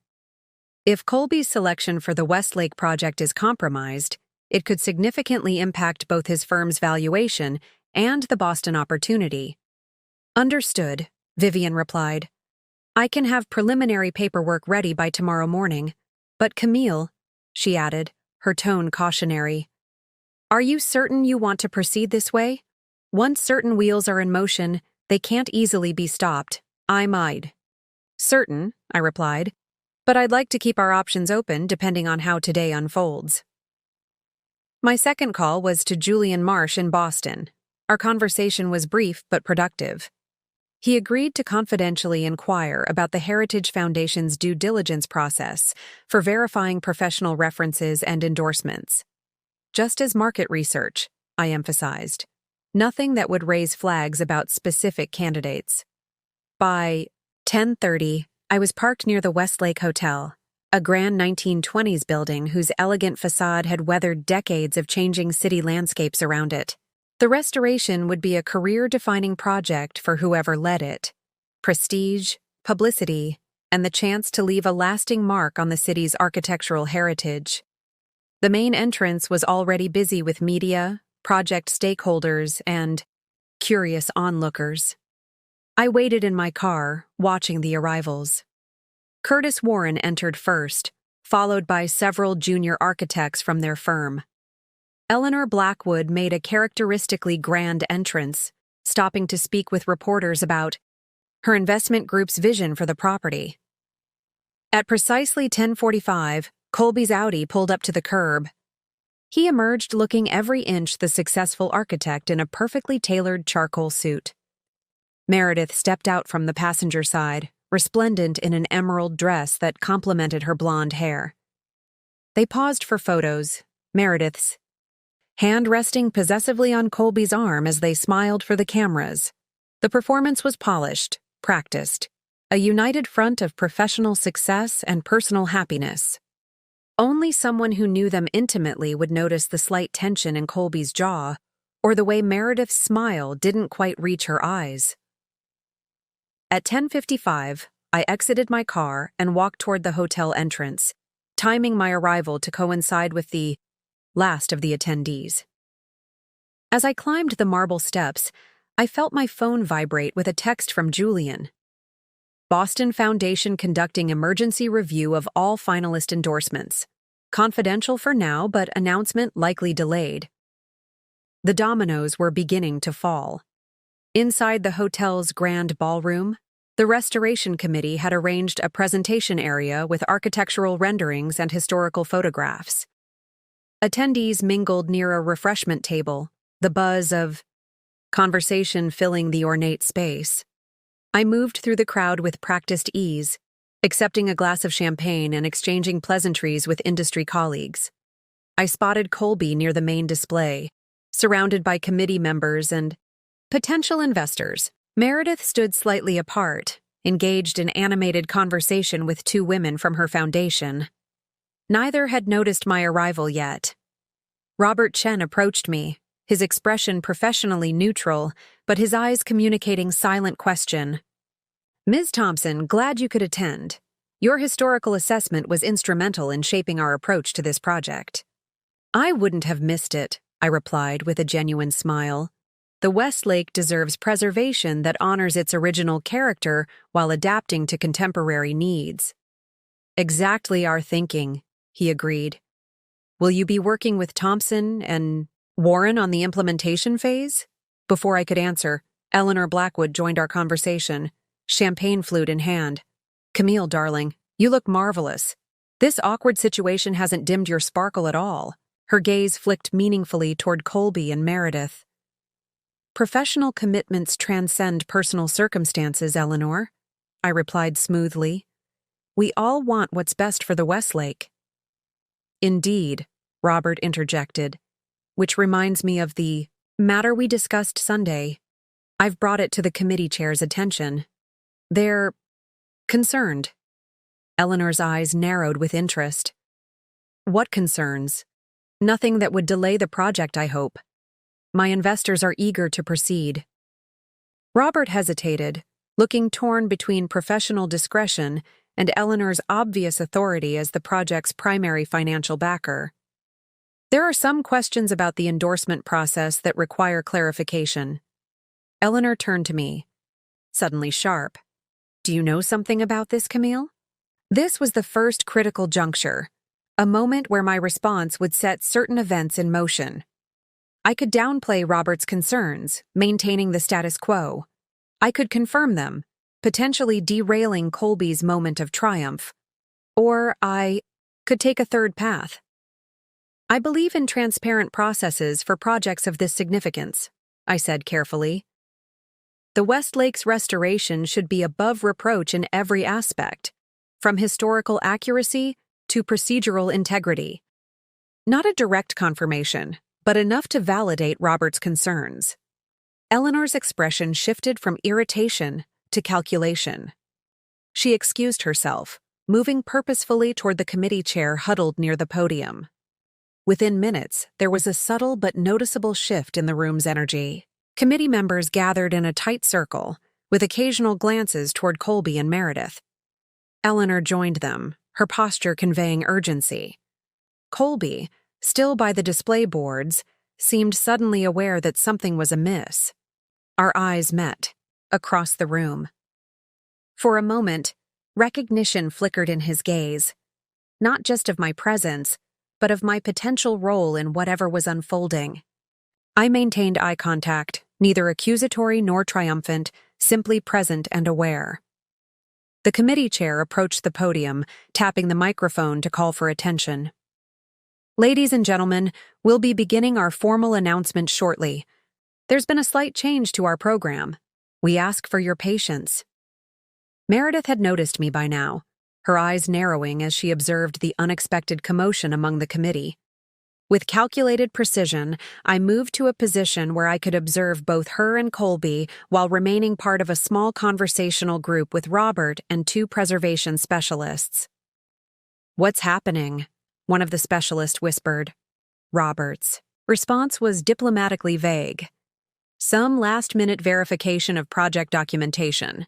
Standard procedure for developments of this magnitude. Colby was now engaged in intense conversation with the committee chair, his expression shifting from confusion to concern. Meredith watched from a distance, her professional smile growing increasingly strained. My phone vibrated again with another text from Julian. Boston Foundation officially postponing announcement pending review of selection process. Internal. Memo cites verification of professional endorsements as reason. The chain reaction had begun, faster than I'd anticipated. What I had set in motion with subtle inquiries and carefully placed information was now developing its own momentum. The committee chair returned to the podium. Thank you for your patience. We will proceed with today's event as a project update, rather than a final announcement. Our commitment to the Westlake's restoration remains unwavering, but we believe additional diligence is required before proceeding with architect selection. A murmur ran through the crowd. Eleanor looked furious. Committee members appeared uncomfortable, and reporters began furiously taking notes about this unexpected development. Colby stood perfectly still amidst the commotion, his gaze fixed on me with dawning comprehension. I raised my champagne glass in the smallest of gestures, not a toast of celebration, but an acknowledgement that the game had changed. The first move had been made. The response would determine what came next. The fallout from the Westlake announcement, or, rather, non-announcement, was immediate and far-reaching. As guests dispersed in confused clusters, Reporters cornered committee members seeking explanations for the unexpected delay. I remained composed, engaging in light conversation with preservation colleagues while observing the ripple effects spreading through the room. Eleanor Blackwood had cornered Colby near the architectural displays, her elegant facade barely containing her obvious displeasure. Though I couldn't hear their exchange, her tense gestures and his defensive posture told their own story. Nearby, Meredith hovered uncertainly, caught between approaching them and maintaining professional distance. I excused myself from my conversation, grouped and began a casual circuit toward the exit, timing my path to pass within earshot of Eleanor and Colby. Millions in potential delays because of procedural questions that should have been addressed weeks ago, Eleanor was saying, her voice low but intensity unmistakable. My investors expect certainty, not last-minute complications. The foundation endorsement was completely legitimate, Colby insisted. Meredith's letter simply highlighted our successful professional relationship. There's nothing improper about that. Except the Wilson Theater reference, Eleanor countered. The committee is questioning whether that collaboration actually occurred, as described. Robert Chen seems particularly concerned about verification. I continued past them without pausing, but Meredith caught my eye as I moved toward the door. The flash of comprehension in her gaze was unmistakable. She had connected my presence with the sudden scrutiny of her endorsement letter. Outside the hotel, I took a deep breath of spring air, savoring the moment of quiet triumph. I hadn't directly accused anyone of anything. I hadn't created a scene or demanded justice. I had simply ensured that the proper questions were asked by the right people at a critical moment. My phone rang as I reached my car. Christine. I just heard about the Westlake announcement being postponed, she said without preamble. Eleanor Blackwood's assistant called our office in a panic about potential contractual implications. What happened? I explained the situation as I drove away from the hotel, detailing how Robert Chen's concerns about the falsified endorsement had led to the committee's last-minute hesitation. And your role in all this? Christine asked, her tone suggesting she already knew. I simply confirmed what was already being investigated, I replied. The truth would have emerged eventually. I just accelerated the timeline. Christine's laugh held genuine admiration. Elegant. No direct accusations, no messy confrontations, just relevant facts surfacing at the perfect moment. She paused. How did Colby and Meredith react? Like people watching carefully constructed plans begin to unravel. But this is just the beginning. The real test will be how they respond in the coming days. Back at my studio, I checked my emails to find a message from the Westlake Committee requesting a meeting the following morning to review historical assessment documentation and discuss preservation consultation moving forward. A similar message had been sent to several other historical preservation experts. The committee was hedging their bets, exploring alternative architectural options while the endorsement issue was investigated. Colby's firm was no longer the presumptive selection. By evening, the ripple effects had become waves. The city's architecture blog posted a brief item about the delayed announcement, speculating about procedural concerns with the selection process. A business reporter had tweeted about questions surrounding foundation endorsements for the project. At 7 p.m., my doorbell rang unexpectedly. Through the peephole, I saw Sienna standing on my porch, looking uncomfortable but determined. I probably shouldn't be here, she said when I opened the door, but I thought you should know what's happening. I invited her in, curious about what had prompted Meredith's sister to reach out directly. Meredith is falling apart, Sienna said bluntly, declining my offer of tea or wine. After the Westlake disaster today, she got a call from Boston. The Heritage Foundation is formally investigating all endorsements for their project, including hers. They've asked her to provide documentation for every professional collaboration she cited in her recommendation letters. That sounds like standard due diligence, I observed, maintaining a neutral tone. Sienna's expression was skeptical. Maybe, but the timing is suspicious, especially coming right after the Westlake situation. She studied me carefully. Meredith thinks you're behind it. She's convinced you're orchestrating some elaborate revenge. I allowed myself a small smile. That gives me far more influence than I actually have. Foundation boards don't launch investigations based on personal vendettas. But they do act on credible concerns about procedural integrity, Sienna countered, especially when those concerns come from respected industry professionals with relevant knowledge. She wasn't wrong. My subtle inquiries through Julian and others had indeed raised legitimate questions that the foundations were now obligated to investigate. But I hadn't fabricated anything. I'd simply ensured that Meredith's actual misrepresentations received proper scrutiny. "Why are you telling me this?" I asked directly. Sienna sighed, suddenly looking tired. "Because this situation is heading toward mutual destruction. Meredith's career could be seriously damaged if the foundations determine she provided false endorsements. Colby's firm could lose both projects. And you," she hesitated. "And I what? You might win this battle but end up professionally tainted by association with the scandal," she finished. "No one emerges unscathed from this kind of industry drama." Her concern seemed genuine, if misplaced. "I appreciate your warning, Sienna. But I'm not driving this situation. Meredith's actions are. If she provided accurate endorsements, she has nothing to worry about." Sienna stood to leave, clearly unsatisfied with my response. At the door, she turned back. "They're planning to move to Boston next month, whether the Heritage Project comes through or not. Meredith's already accepted a position with their foundation. Colby's lined up potential clients there." She paused. "Just so you know what's at stake." After she left, I poured myself a glass of wine and considered this new information. Meredith and Colby were accelerating their Boston plans, despite the project uncertainty, perhaps hoping to outrun the consequences of their actions here. But the professional questions now following them wouldn't be so easily escaped. My phone buzzed with a text from an unknown number. I opened it to find a message. From Colby. "We need to talk. This has gone far enough." I didn't respond.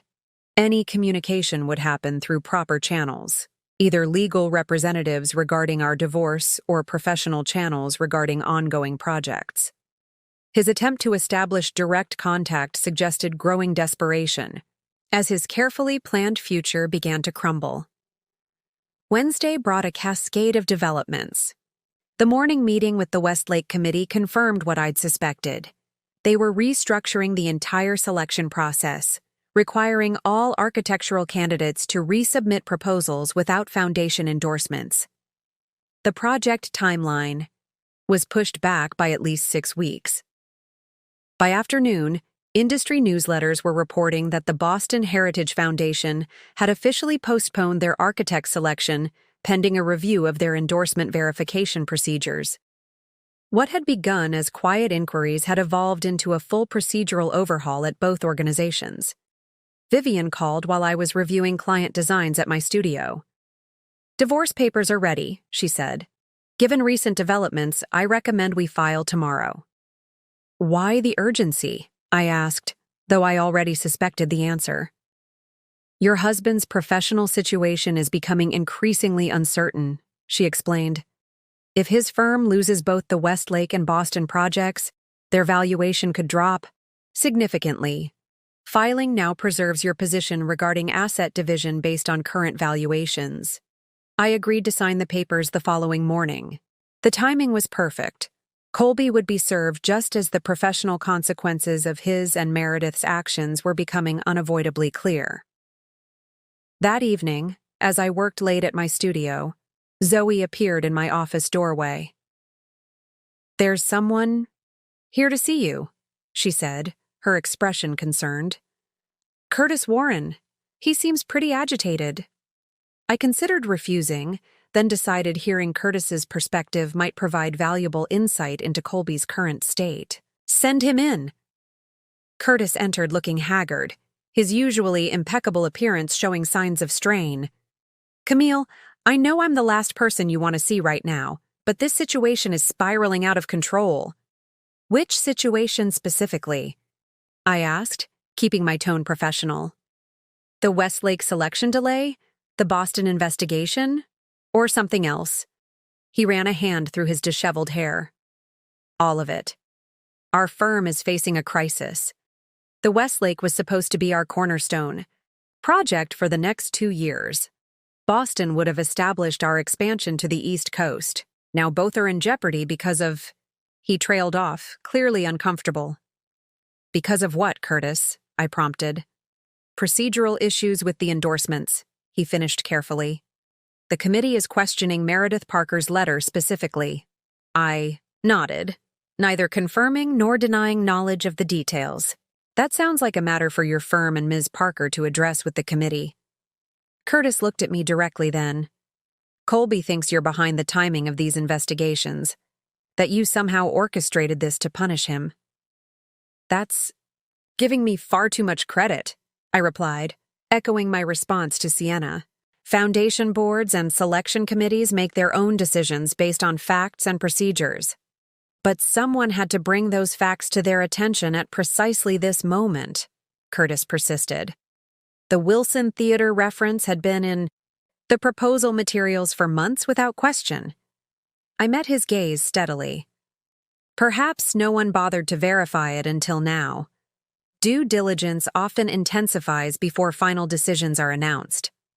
Curtis didn't seem convinced, but he changed tactics. "Regardless of how this started, I'm here because our firm's survival may depend on finding a resolution. Colby is—" He hesitated, searching for words. "Not handling the situation well. The stress is affecting his judgment."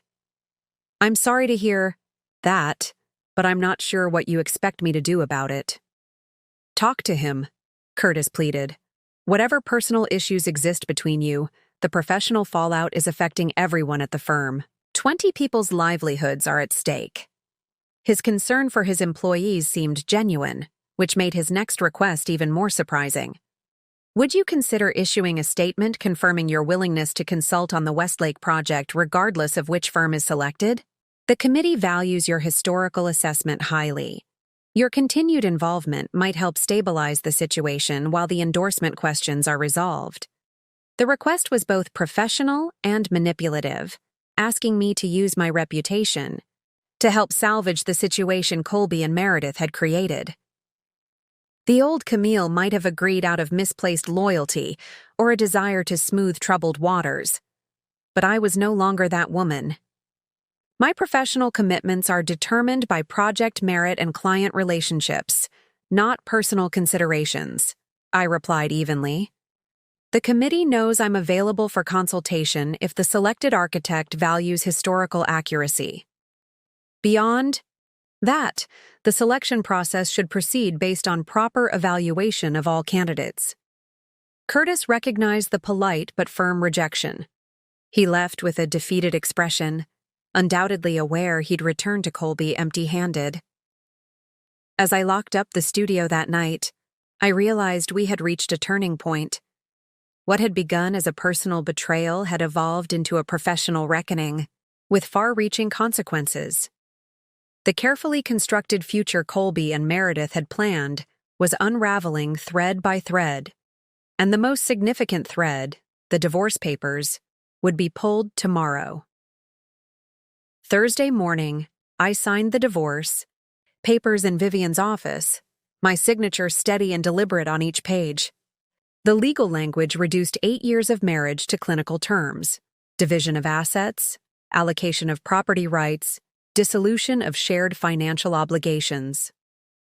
What had once been a partnership built on love and trust was now a matter of contractual termination. "My associate will serve him today," Vivian explained as she gathered the documents. "Where would be most appropriate, his office or Ms. Parker's residence?" I considered this carefully. Having Colby served at his firm would create a public spectacle, potentially embarrassing him before colleagues already concerned about the Westlake and Boston situations. Being served at Meredith's home would make the divorce real in their shared domestic space, a tangible intrusion of consequences into their new life together. His office, I decided. Late afternoon, when he's likely to be there following committee meetings. Vivian nodded approvingly. Professional setting, minimal drama, maximum effectiveness. Well chosen. I spent the rest of the morning at my studio, focusing on client work with an intensity that surprised even me. There was something therapeutic about selecting historically accurate moldings for the Harriston project and finalizing color palettes for a Victorian restoration. Tangible creative tasks with clear parameters and satisfying results. At lunch, Christine called with updates from her firm's perspective. The Westlake investors are getting nervous. Eleanor Blackwood held an emergency meeting this morning to discuss contingency plans if the project timeline extends beyond original projections. Any mention of alternative architects? I asked. Several names are being floated. Most interesting. Development. They've specifically requested your continued involvement regardless of which firm is selected. Your historical assessment is apparently considered the gold standard for the project. This confirmed what Curtis had implied. My professional standing remained strong despite the personal and professional drama surrounding Colby and Meredith. Perhaps even enhanced by the contrast between my continued focus on project integrity and their questionable procedural maneuvers. I'll consider any legitimate offers, I replied. My concern has always been the building's historical significance, not who gets credit for the redesign. By mid-afternoon, my professional focus was interrupted by a flurry of texts from Emily. Major drama at Meredith's foundation. Emergency board meeting called. She's been in there for 2 hours. Followed shortly by, source says they're reviewing all her professional endorsements for the past 3 years. Boston Foundation sent formal inquiry about verification procedures. And finally, she just left the building, looked like she'd been crying, heading toward downtown, probably to Colby's office. I thanked Emily for the updates while marveling at how quickly information traveled through our social circles. The professional consequences were mounting faster than I'd anticipated. Meredith's foundation was clearly concerned about potential reputational damage from her actions. At 4:15 p.m., my phone lit up with a call from a number I didn't recognize. Against my better judgment, I answered. Is this Camille Thompson? A woman's professional voice. Yes, speaking. This is Diane Winters, chairperson for the Boston Heritage Foundation.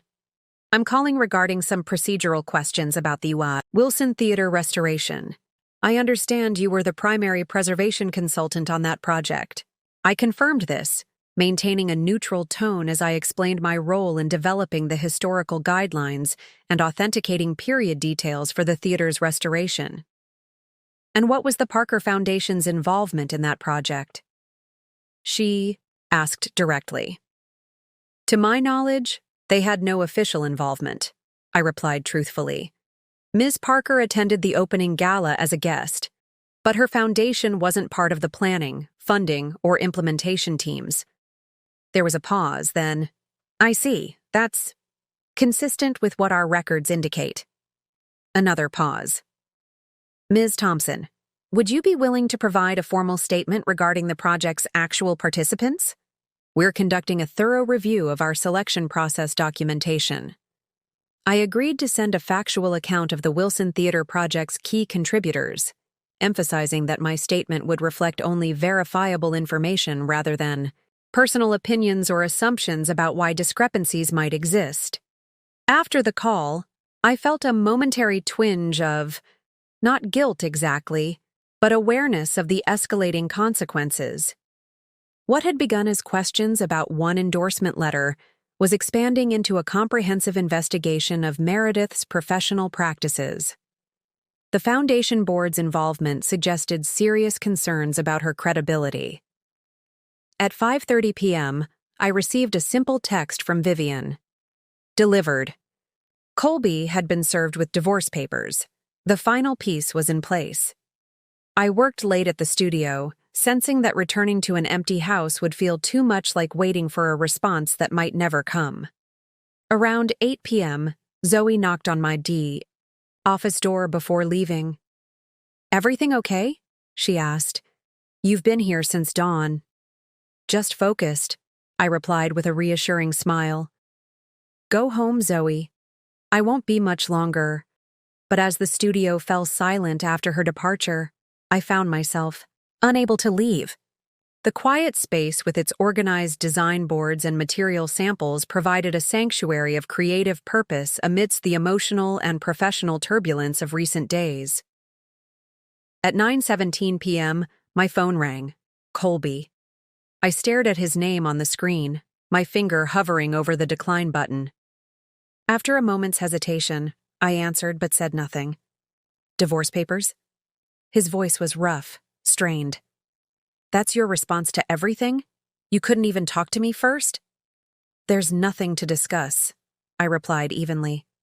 "Our marriage ended when you chose to leave with my best friend on my birthday." "This isn't just about us anymore," he said, frustration evident. "My entire firm is in jeopardy. The Westlake Committee is reconsidering our selection. Boston has delayed their decision. Clients are getting nervous about our stability." "Those sound like professional concerns you should discuss with your business partner and legal counsel," I said, maintaining my detached tone. "I'm no longer in a position to help manage your firm's reputation." "Damn it, Camille." His sudden anger crackled through the phone. "Stop pretending you're not behind this. The timing is too perfect. The Boston Foundation called Meredith for verification literally, hours after the Westlake announcement was delayed. You did this." "I did nothing except ensure that legitimate questions were asked by the appropriate authorities," I corrected him. "If those questions are causing problems, perhaps you should examine why." His breathing was audible, heavy with barely contained emotion. "Meredith is devastated. The Foundation Board is questioning all her professional recommendations. Her reputation is based on her actual actions and choices," I finished for him. "Just like yours." There was a long pause before he spoke again, his voice suddenly quieter. "She's talking about withdrawing her Boston Foundation application, staying here instead of moving. She thinks that might fix things somehow." The unspoken implication hung between us. If they didn't move to Boston, if they faced the consequences of their actions here, perhaps some form of reconciliation might be possible. "Nothing can be fixed, Colby," I said firmly. "Not our marriage, not your relationship with Meredith, not the professional situation you've both created. Actions have consequences." "We made a mistake," he admitted, his voice breaking slightly. "The way we handled everything, it was wrong. I know that now."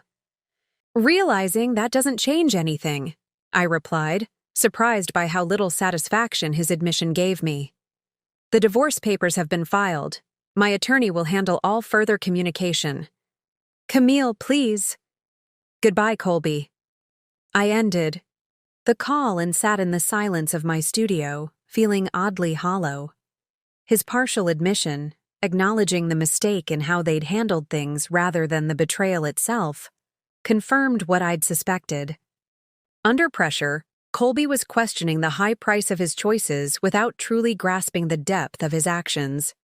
As I finally gathered my things to leave, my phone buzzed with a text from Emily. "Spotted C&M at Riverfront Park. Major fight." She stormed off alone. "He's still there looking wrecked." Something big happened. I didn't respond. Whatever drama was unfolding between them was their story now, not mine.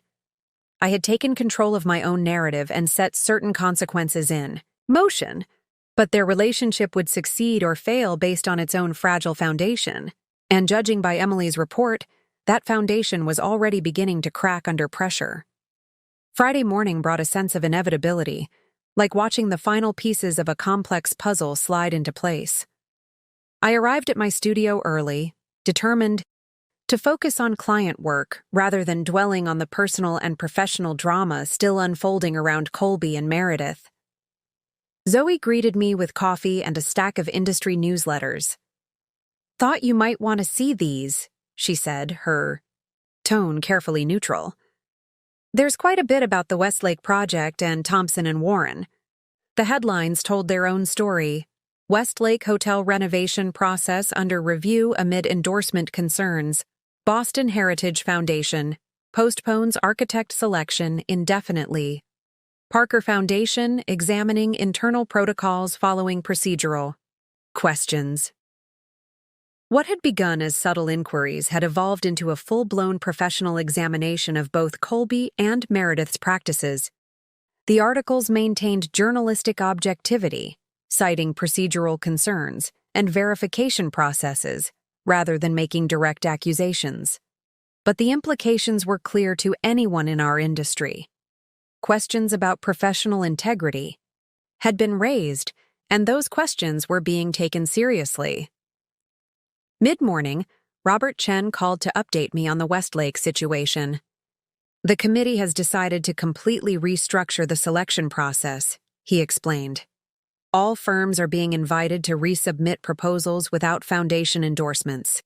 Technical merit and preservation approach will be the primary criteria." "Fair approach," I commented.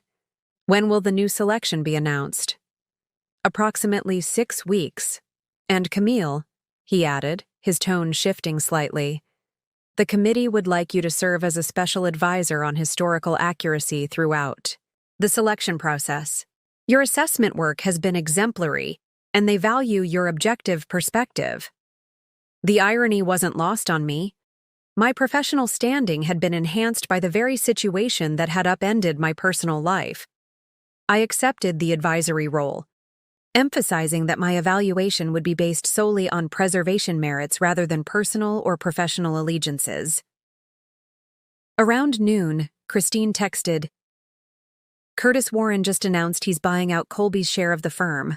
Emergency restructuring to distance the practice from recent controversies. Firm will be renamed Warren & Associates next month." This was significant news. Curtis had evidently decided that preserving the firm's reputation required separating from Colby entirely. A drastic step that suggested the damage to Colby's professional standing went beyond just the Westlake and Boston projects. Was still processing this information when Emily called, her voice pitched with excitement. "You won't believe what just happened at the Parker Foundation. Meredith has been asked to take a temporary leave of absence while they conduct their internal review. I have a friend who works in their development office. She said the board voted unanimously after receiving inquiries from 3 different organizations about Meredith's endorsement practices. The dominoes were falling faster than I'd anticipated. Meredith's carefully constructed professional identity, the respected foundation executive, the arts patron, the community leader, was crumbling under scrutiny. Her impulsive decision to falsify a professional endorsement to benefit Colby was now threatening everything she'd built. "There's more," Emily continued breathlessly. "Meredith showed up at Sienna's apartment last night in tears. According to Sienna, the Boston Foundation position is definitely off the table. They contacted her yesterday afternoon to go in another direction with their leadership transition." I thanked Emily for the update and returned to my design work, maintaining my outward focus on client projects despite the cascade of developments. Whatever was happening with Colby and Meredith now, my primary concern needed to be rebuilding my own life and future. Late that afternoon, I received an unexpected email from Eleanor Blackwood, requesting a private meeting to discuss potential opportunities related to the Westlake renovation. I agreed to meet her the following morning at her downtown office. As I prepared to leave the studio that evening, Zoe appeared in my doorway with an unusual expression, somewhere between concern and curiosity. "Colby Thompson is here," she said, quietly. "He's been waiting in the reception area for almost an hour. I told him you were in meetings, but he insisted on waiting." I considered having Zoe ask him to leave, citing Vivian's directive about communication through attorneys. But something, perhaps curiosity, perhaps a desire for formal closure, made me decide to see him. "Send him in," I said, squaring my shoulders, and adopting the composed professional demeanor that had become my armor.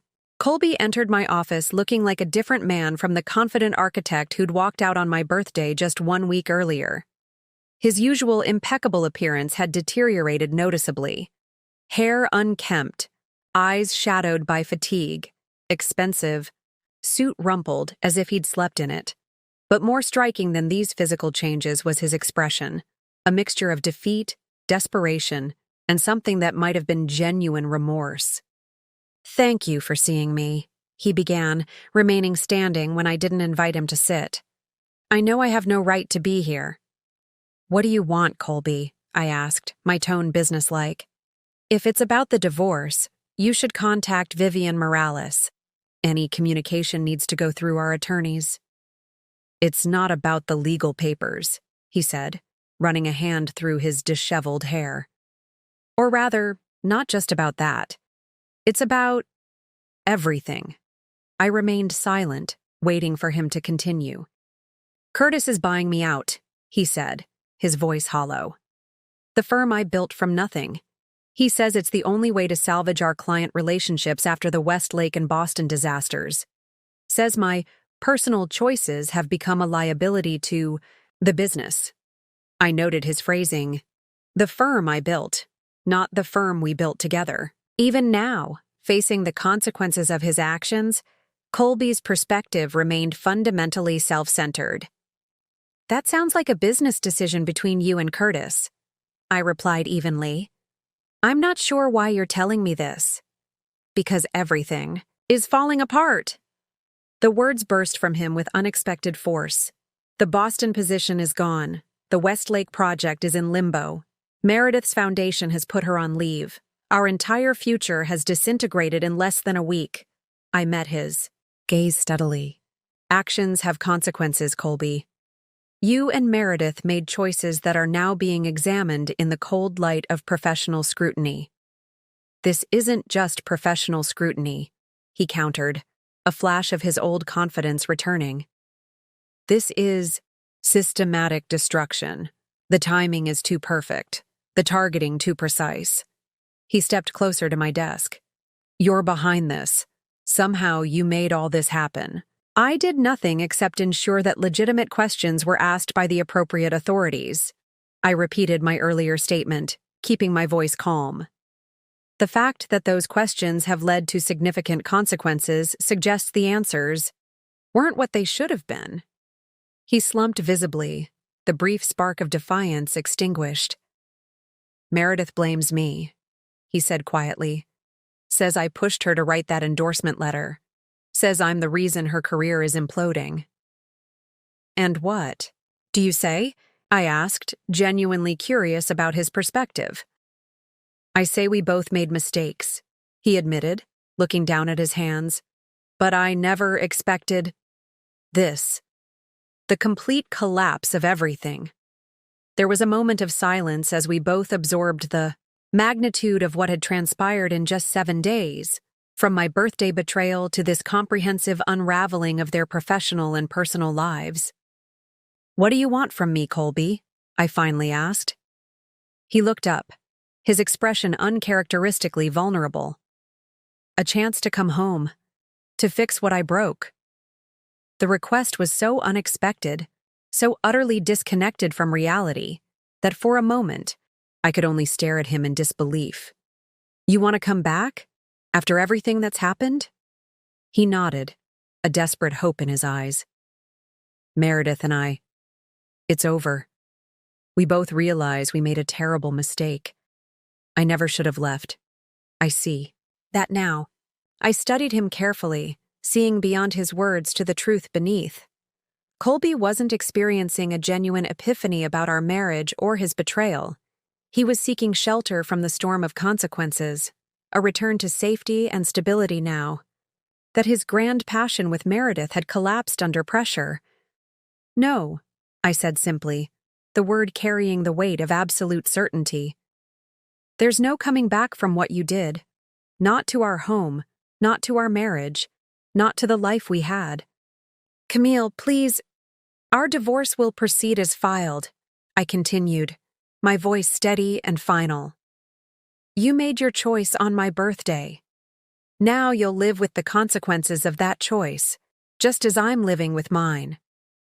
The last traces of hope faded from his expression, replaced by the dawning realization that some doors, once closed, remain permanently sealed. He turned to leave, then paused at the threshold. For what it's worth, he said without looking back, walking out that door was the biggest mistake of my life. As the studio fell silent after his departure, I remained at my desk, surprisingly, unmoved by his declaration or his request to return. Whatever emotional turmoil I might have felt at such a scene even a few days earlier had been replaced by a clear-eyed understanding of my own worth and the future I was building. Colby had come back not because he truly valued what we'd had, but because the alternative had proven too costly. His regret was for consequences, not actions, for what he'd lost, not for the pain he'd caused. And in that moment, I realized that the resolution I'd sought wasn't about revenge or justice or even closure. It was about reclaiming my own narrative and moving forward on my own terms, regardless of what happened with Colby and Meredith. The complete story had written itself, without my needing to dictate the ending. All I'd done was ensure that truth emerged at the right moment, through the right channels, with the right witnesses. The rest was simply the natural consequence of choices freely made. Saturday morning dawned clear and bright, a perfect spring day that seemed incongruous with the storm of events that had consumed the past week. I arrived at Eleanor Blackwood's downtown office building precisely at 9, curious about the potential opportunities she'd mentioned in her email. Eleanor's office occupied the entire top floor of a sleek glass tower, offering panoramic views of the city skyline and river beyond. Her assistant led me to a private conference room where Eleanor waited, impeccably dressed as always, reviewing documents spread across the polished table. "Camille, thank you for coming," she greeted me, gesturing toward a chair. "I imagine you've had quite an eventful week." "No more than you, considering the Westlake situation," I replied diplomatically. She smiled, appreciating my professional discretion. "Indeed, which brings me to why I asked you here." She pushed a folder toward me. "My investment group is considering a restructured approach to the Westlake renovation. We'd like to secure your services as the primary historical preservation consultant, working directly with us rather than through whichever architectural firm is eventually selected." I opened the folder to find a detailed contract offering significantly more autonomy and compensation than my original consulting role. The proposal would elevate my position from advisor to key decision-maker on all historical elements of the renovation. "This is generous," I acknowledged, scanning the terms. "But why the change in structure?" Eleanor's expression was calculating. "Recent events have demonstrated the importance of integrity in this project. Your historical assessment has been consistently thorough and accurate, untainted by the complications that have emerged elsewhere." She leaned forward slightly. "In blunt terms, Camille, you've maintained professional excellence despite personal upheaval that would have derailed most people. My investors value that kind of stability and ethical foundation." The irony wasn't lost on me. Eleanor had previously dismissed my situation with Colby and Meredith as a relationship that had run its course. Now she was explicitly acknowledging the contrast between my professional conduct and theirs. "I'll need time to review the contract details," I said, closing the folder. "But I'm certainly interested in the expanded role." We discussed project specifics for another half hour before concluding our meeting. As her assistant escorted me toward the elevator, Eleanor called after me. "One more thing, Camille. There's a foundation charity gala next weekend, the annual Arts and Preservation Benefit. As a key project consultant, your presence would be appreciated." Her smile held a hint of mischief. "I believe it's being held at the Cartwright Hotel this year, rather than the usual venue at the Parker Foundation headquarters. Interesting timing for a change, wouldn't you say?" The subtext was clear. Meredith's influence at her foundation had diminished so significantly that even the annual gala had been relocated. The professional consequences of her actions were continuing to ripple outward. As I left the building, my phone chimed with a text from Christine. "Lunch at Riverview? Have interesting updates." An hour later, I joined Christine at our favorite riverside cafe, where she was already sipping white wine at an outdoor table overlooking the water. "You seem particularly pleased with yourself," I observed as I sat across from her. "I have reason to be," she replied with a satisfied smile. "I've just come from a meeting with Vivian." Colby's attorney finally responded to the divorce filing. "They're not contesting anything. Full agreement to terms, expedited process, minimal negotiation." She raised her glass in a small toast. "Apparently your husband is eager to resolve matters as quickly and quietly as possible." This was unexpected but welcome news. I'd prepared for a potentially contentious divorce process, especially given Colby's desperate visit to my studio. "That's surprisingly reasonable of him," I said cautiously. Christine's smile widened. "It might have something to do with Curtis Warren's buyout terms. Word is, Curtis made the smooth resolution of your divorce a condition of the partnership dissolution. No messy personal entanglements bleeding into the firm's reputation." She took a sip of wine before continuing. "But that's not even the most interesting development.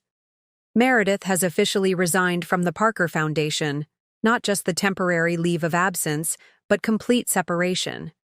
The press release cites personal reasons and new opportunities, but everyone in the nonprofit circle knows the real story. Her professional credibility is essentially gone." As we ordered lunch, Christine shared additional details gleaned from her extensive professional network. The Boston Heritage Foundation had formally rescinded Colby's firm's candidacy for their project. The Westlake Committee was now considering 5 new architectural proposals, and Meredith had been quietly removed from several prestigious board positions she'd previously held. The comprehensive unraveling of their professional lives had happened with astonishing speed. Just 7 days from my birthday betrayal to this complete reversal of fortune. "You never directly accused either of them of anything," Christine noted admiringly. "You simply ensured that the right questions were asked by the right people at the right time. The system did the rest." "Their choices did the rest," I corrected her. "I just made sure those choices received appropriate scrutiny." After lunch, I spent the afternoon at a home decor boutique selecting new bedding and curtains for the master bedroom, small changes to reclaim spaces that had been shared with Colby. The simple act of choosing patterns and textures based solely on my own preferences felt surprisingly liberating. I was loading my purchases into my car when I heard someone call my name. Turning, I found myself face to face with Meredith. Unlike Colby's disheveled appearance yesterday, Meredith had maintained her polished exterior, designer sunglasses, perfectly styled hair, immaculate clothing. But beneath the careful facade, subtle signs of strain were visible: tightness around her mouth, a slight tremor in her hands, shadows under eyes concealed by expertly applied concealer. "We need to talk," she said without preamble, her voice carrying that familiar, authoritative tone she'd used in foundation board meetings. "I disagree," I replied calmly, continuing to arrange shopping bags in my trunk. "We have nothing to discuss." "You've systematically destroyed my career," she persisted, stepping closer. "The foundation position, the board appointments, my professional reputation, all gone in less than a week. At least have the decency to admit what you've done." I closed my trunk and turned to face her directly. "What I've done? I didn't falsify a professional endorsement. I didn't misrepresent my involvement in the Wilson Theater project. I didn't leverage a foundation position for personal benefit. Those were your choices, Meredith." Her composure slipped slightly, eyes flashing behind her designer sunglasses. "You knew exactly what would happen when you started raising questions about verification procedures. This was calculated revenge." "No," I corrected her. "This was natural consequence. There's a difference." Colby thinks we should never have left the way we did, she said, abruptly changing tactics. That we should have handled things more honestly, more respectfully. How considerate of him to develop ethical concerns after the fact, I remarked dryly. Though I notice you're saying, we should never have left, rather than, we shouldn't have betrayed you. The distinction is telling. She removed her sunglasses, her expression shifting to one I'd seen her use countless times when soliciting major donations. Earnest, vulnerable, carefully calibrated to elicit sympathy. Camille, we've been friends for 15 years. Surely, that counts for something. People make mistakes. Relationships get complicated. Sleeping with my husband behind my back for 6 months wasn't a mistake, Meredith. It was a deliberate series of choices. Planning to announce your relationship at my birthday dinner wasn't a momentary lapse in judgment. It was calculated cruelty. I never wanted to hurt you, she insisted, her eyes now glistening with what might have been genuine tears, or simply an expert performance. Things between you and Colby had been strained for months. You told me yourself how disconnected you felt, how you worried your fertility issues were driving him away. The reference to my most private confessions, vulnerabilities I'd shared during what I thought were supportive friend conversations, ignited a cold anger I hadn't allowed myself to feel until now. And instead of supporting me as a friend, you used that information to position yourself as his consolation. You didn't just betray me as a wife, Meredith. You weaponized my trust as a friend. My voice remained steady despite the emotion behind my words. That's why there's no coming back from this. Not for my marriage, and not for our friendship. So that's it? She asked, a hint of genuine desperation finally breaking through her polished veneer. 15 years of friendship? Erased? My entire career destroyed? All because of one mistake? Your career isn't being destroyed because of your affair with Colby, I clarified. It's being impacted because you falsified professional endorsements and misrepresented your involvement in projects. Those were professional choices with professional consequences. I stepped away from my car, preparing to leave, but turned back. With one final thought. And Meredith? It wasn't just one mistake. It was hundreds of individual choices, made day after day for months, each one a deliberate decision to betray someone who trusted you completely. She stood frozen on the sidewalk, her careful composure finally crumbling entirely. For the first time since I'd known her, Meredith looked genuinely stripped of her practiced charm and strategic calculation. Just a woman facing the full weight of her choices, without the buffer of self-deception. He's left me, she said suddenly, her voice small. Colby moved out yesterday, said we were toxic together, that we brought out the worst in each other. A bitter laugh escaped her. He actually said he never should have left you, that you were the better woman after all. I absorbed this information without visible reaction, though it confirmed what Colby had implied during his desperate visit to my studio. That sounds like something between you and Colby. It doesn't concern me anymore. As I walked away, Meredith called after me, a note of bewildered frustration in her voice. How are you so calm, so controlled? Aren't you angry? Don't you want to scream at me to hurt me the way I hurt you? I paused, considering her question seriously. I was angry. Devastated, actually. But I realized something important this week, Meredith. The opposite of love isn't hate. It's indifference. And that's what I feel for both of you now. Genuine indifference. The truth of those words settled over me with surprising lightness as I drove away, leaving Meredith standing alone in the parking lot. Whatever power she and Colby had once held over my emotions, whether through love, friendship, betrayal, or pain, had dissolved completely. They had become characters in a story I was ready to close, their significance fading with each day I moved forward, building my own new chapter. The final confrontation hadn't provided the emotional catharsis that dramatic narratives might suggest. Instead, it had confirmed something more valuable: my complete emotional and psychological independence from people who had once been central to my life. And that, I realized, was the most profound victory of all. 1 month after my birthday, I stood in my newly redesigned bedroom, surveying the changes I'd made. The king-sized bed that Colby and I had shared had been replaced with an elegant queen, positioned differently to capture morning light. New artwork adorned walls once decorated. With our wedding photos, the color palette had shifted from our compromise of muted blues to the rich jewel tones I'd always preferred. The space now reflected only my tastes, my preferences, my vision, a physical manifestation of the internal transformation I'd undergone. The divorce had been finalized with unexpected speed, aided by Colby's complete acquiescence to my terms.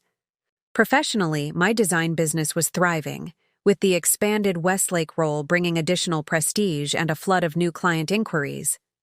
I'd hired 2 additional designers to handle the increased workload, moving my studio to a larger space in the Arts District. Most significant was the shift in how I defined myself. No longer was I Camille Thompson, Colby's wife and Meredith's friend. I was simply Camille, autonomous and self-determined, defined by my own choices rather than my relationships to others. The doorbell rang, interrupting my reflections. Christine and Emily had arrived for our planned dinner, a small celebration of my new home configuration and expanded business. "The place looks amazing," Emily exclaimed, taking in the changes as I guided them through the house. "It feels completely different." "That's the point," I replied with a smile. "New chapter, new environment." Over dinner, Christine raised her glass in a toast. "To Camille, who showed us all how to respond to betrayal with grace, strategy, and absolute badassery." I laughed, touched by her characterization. "I wouldn't call it badassery, just self-preservation with a dash of justice." "Have you heard the latest?" Emily asked, never one to resist sharing updates. "Colby's taken a teaching position at the community college. Apparently, private firms weren't eager to hire an architect with his recent complications. And Meredith's moved back in with her parents while she reassesses her career path." I absorbed this information with genuine neutrality, neither satisfaction nor sympathy. Their current circumstances were simply the natural conclusion to the story they had chosen to write. "Enough about them," I said, refilling our glasses. "Tell me about the manuscript you're working on, Emily. And Christine, how's the Thompson case going?" As we shifted to discussing their lives and projects, I felt a profound sense of peace settle over me. The betrayal that had seemed world-ending just a month ago had transformed into something unexpected, a catalyst for growth, an opportunity for reinvention. The woman who had stood shocked in her doorway watching her husband leave with her best friend no longer existed. In her place was someone stronger, clearer, more authentically herself. Someone who understood that endings, even painful ones, often create space for new beginnings.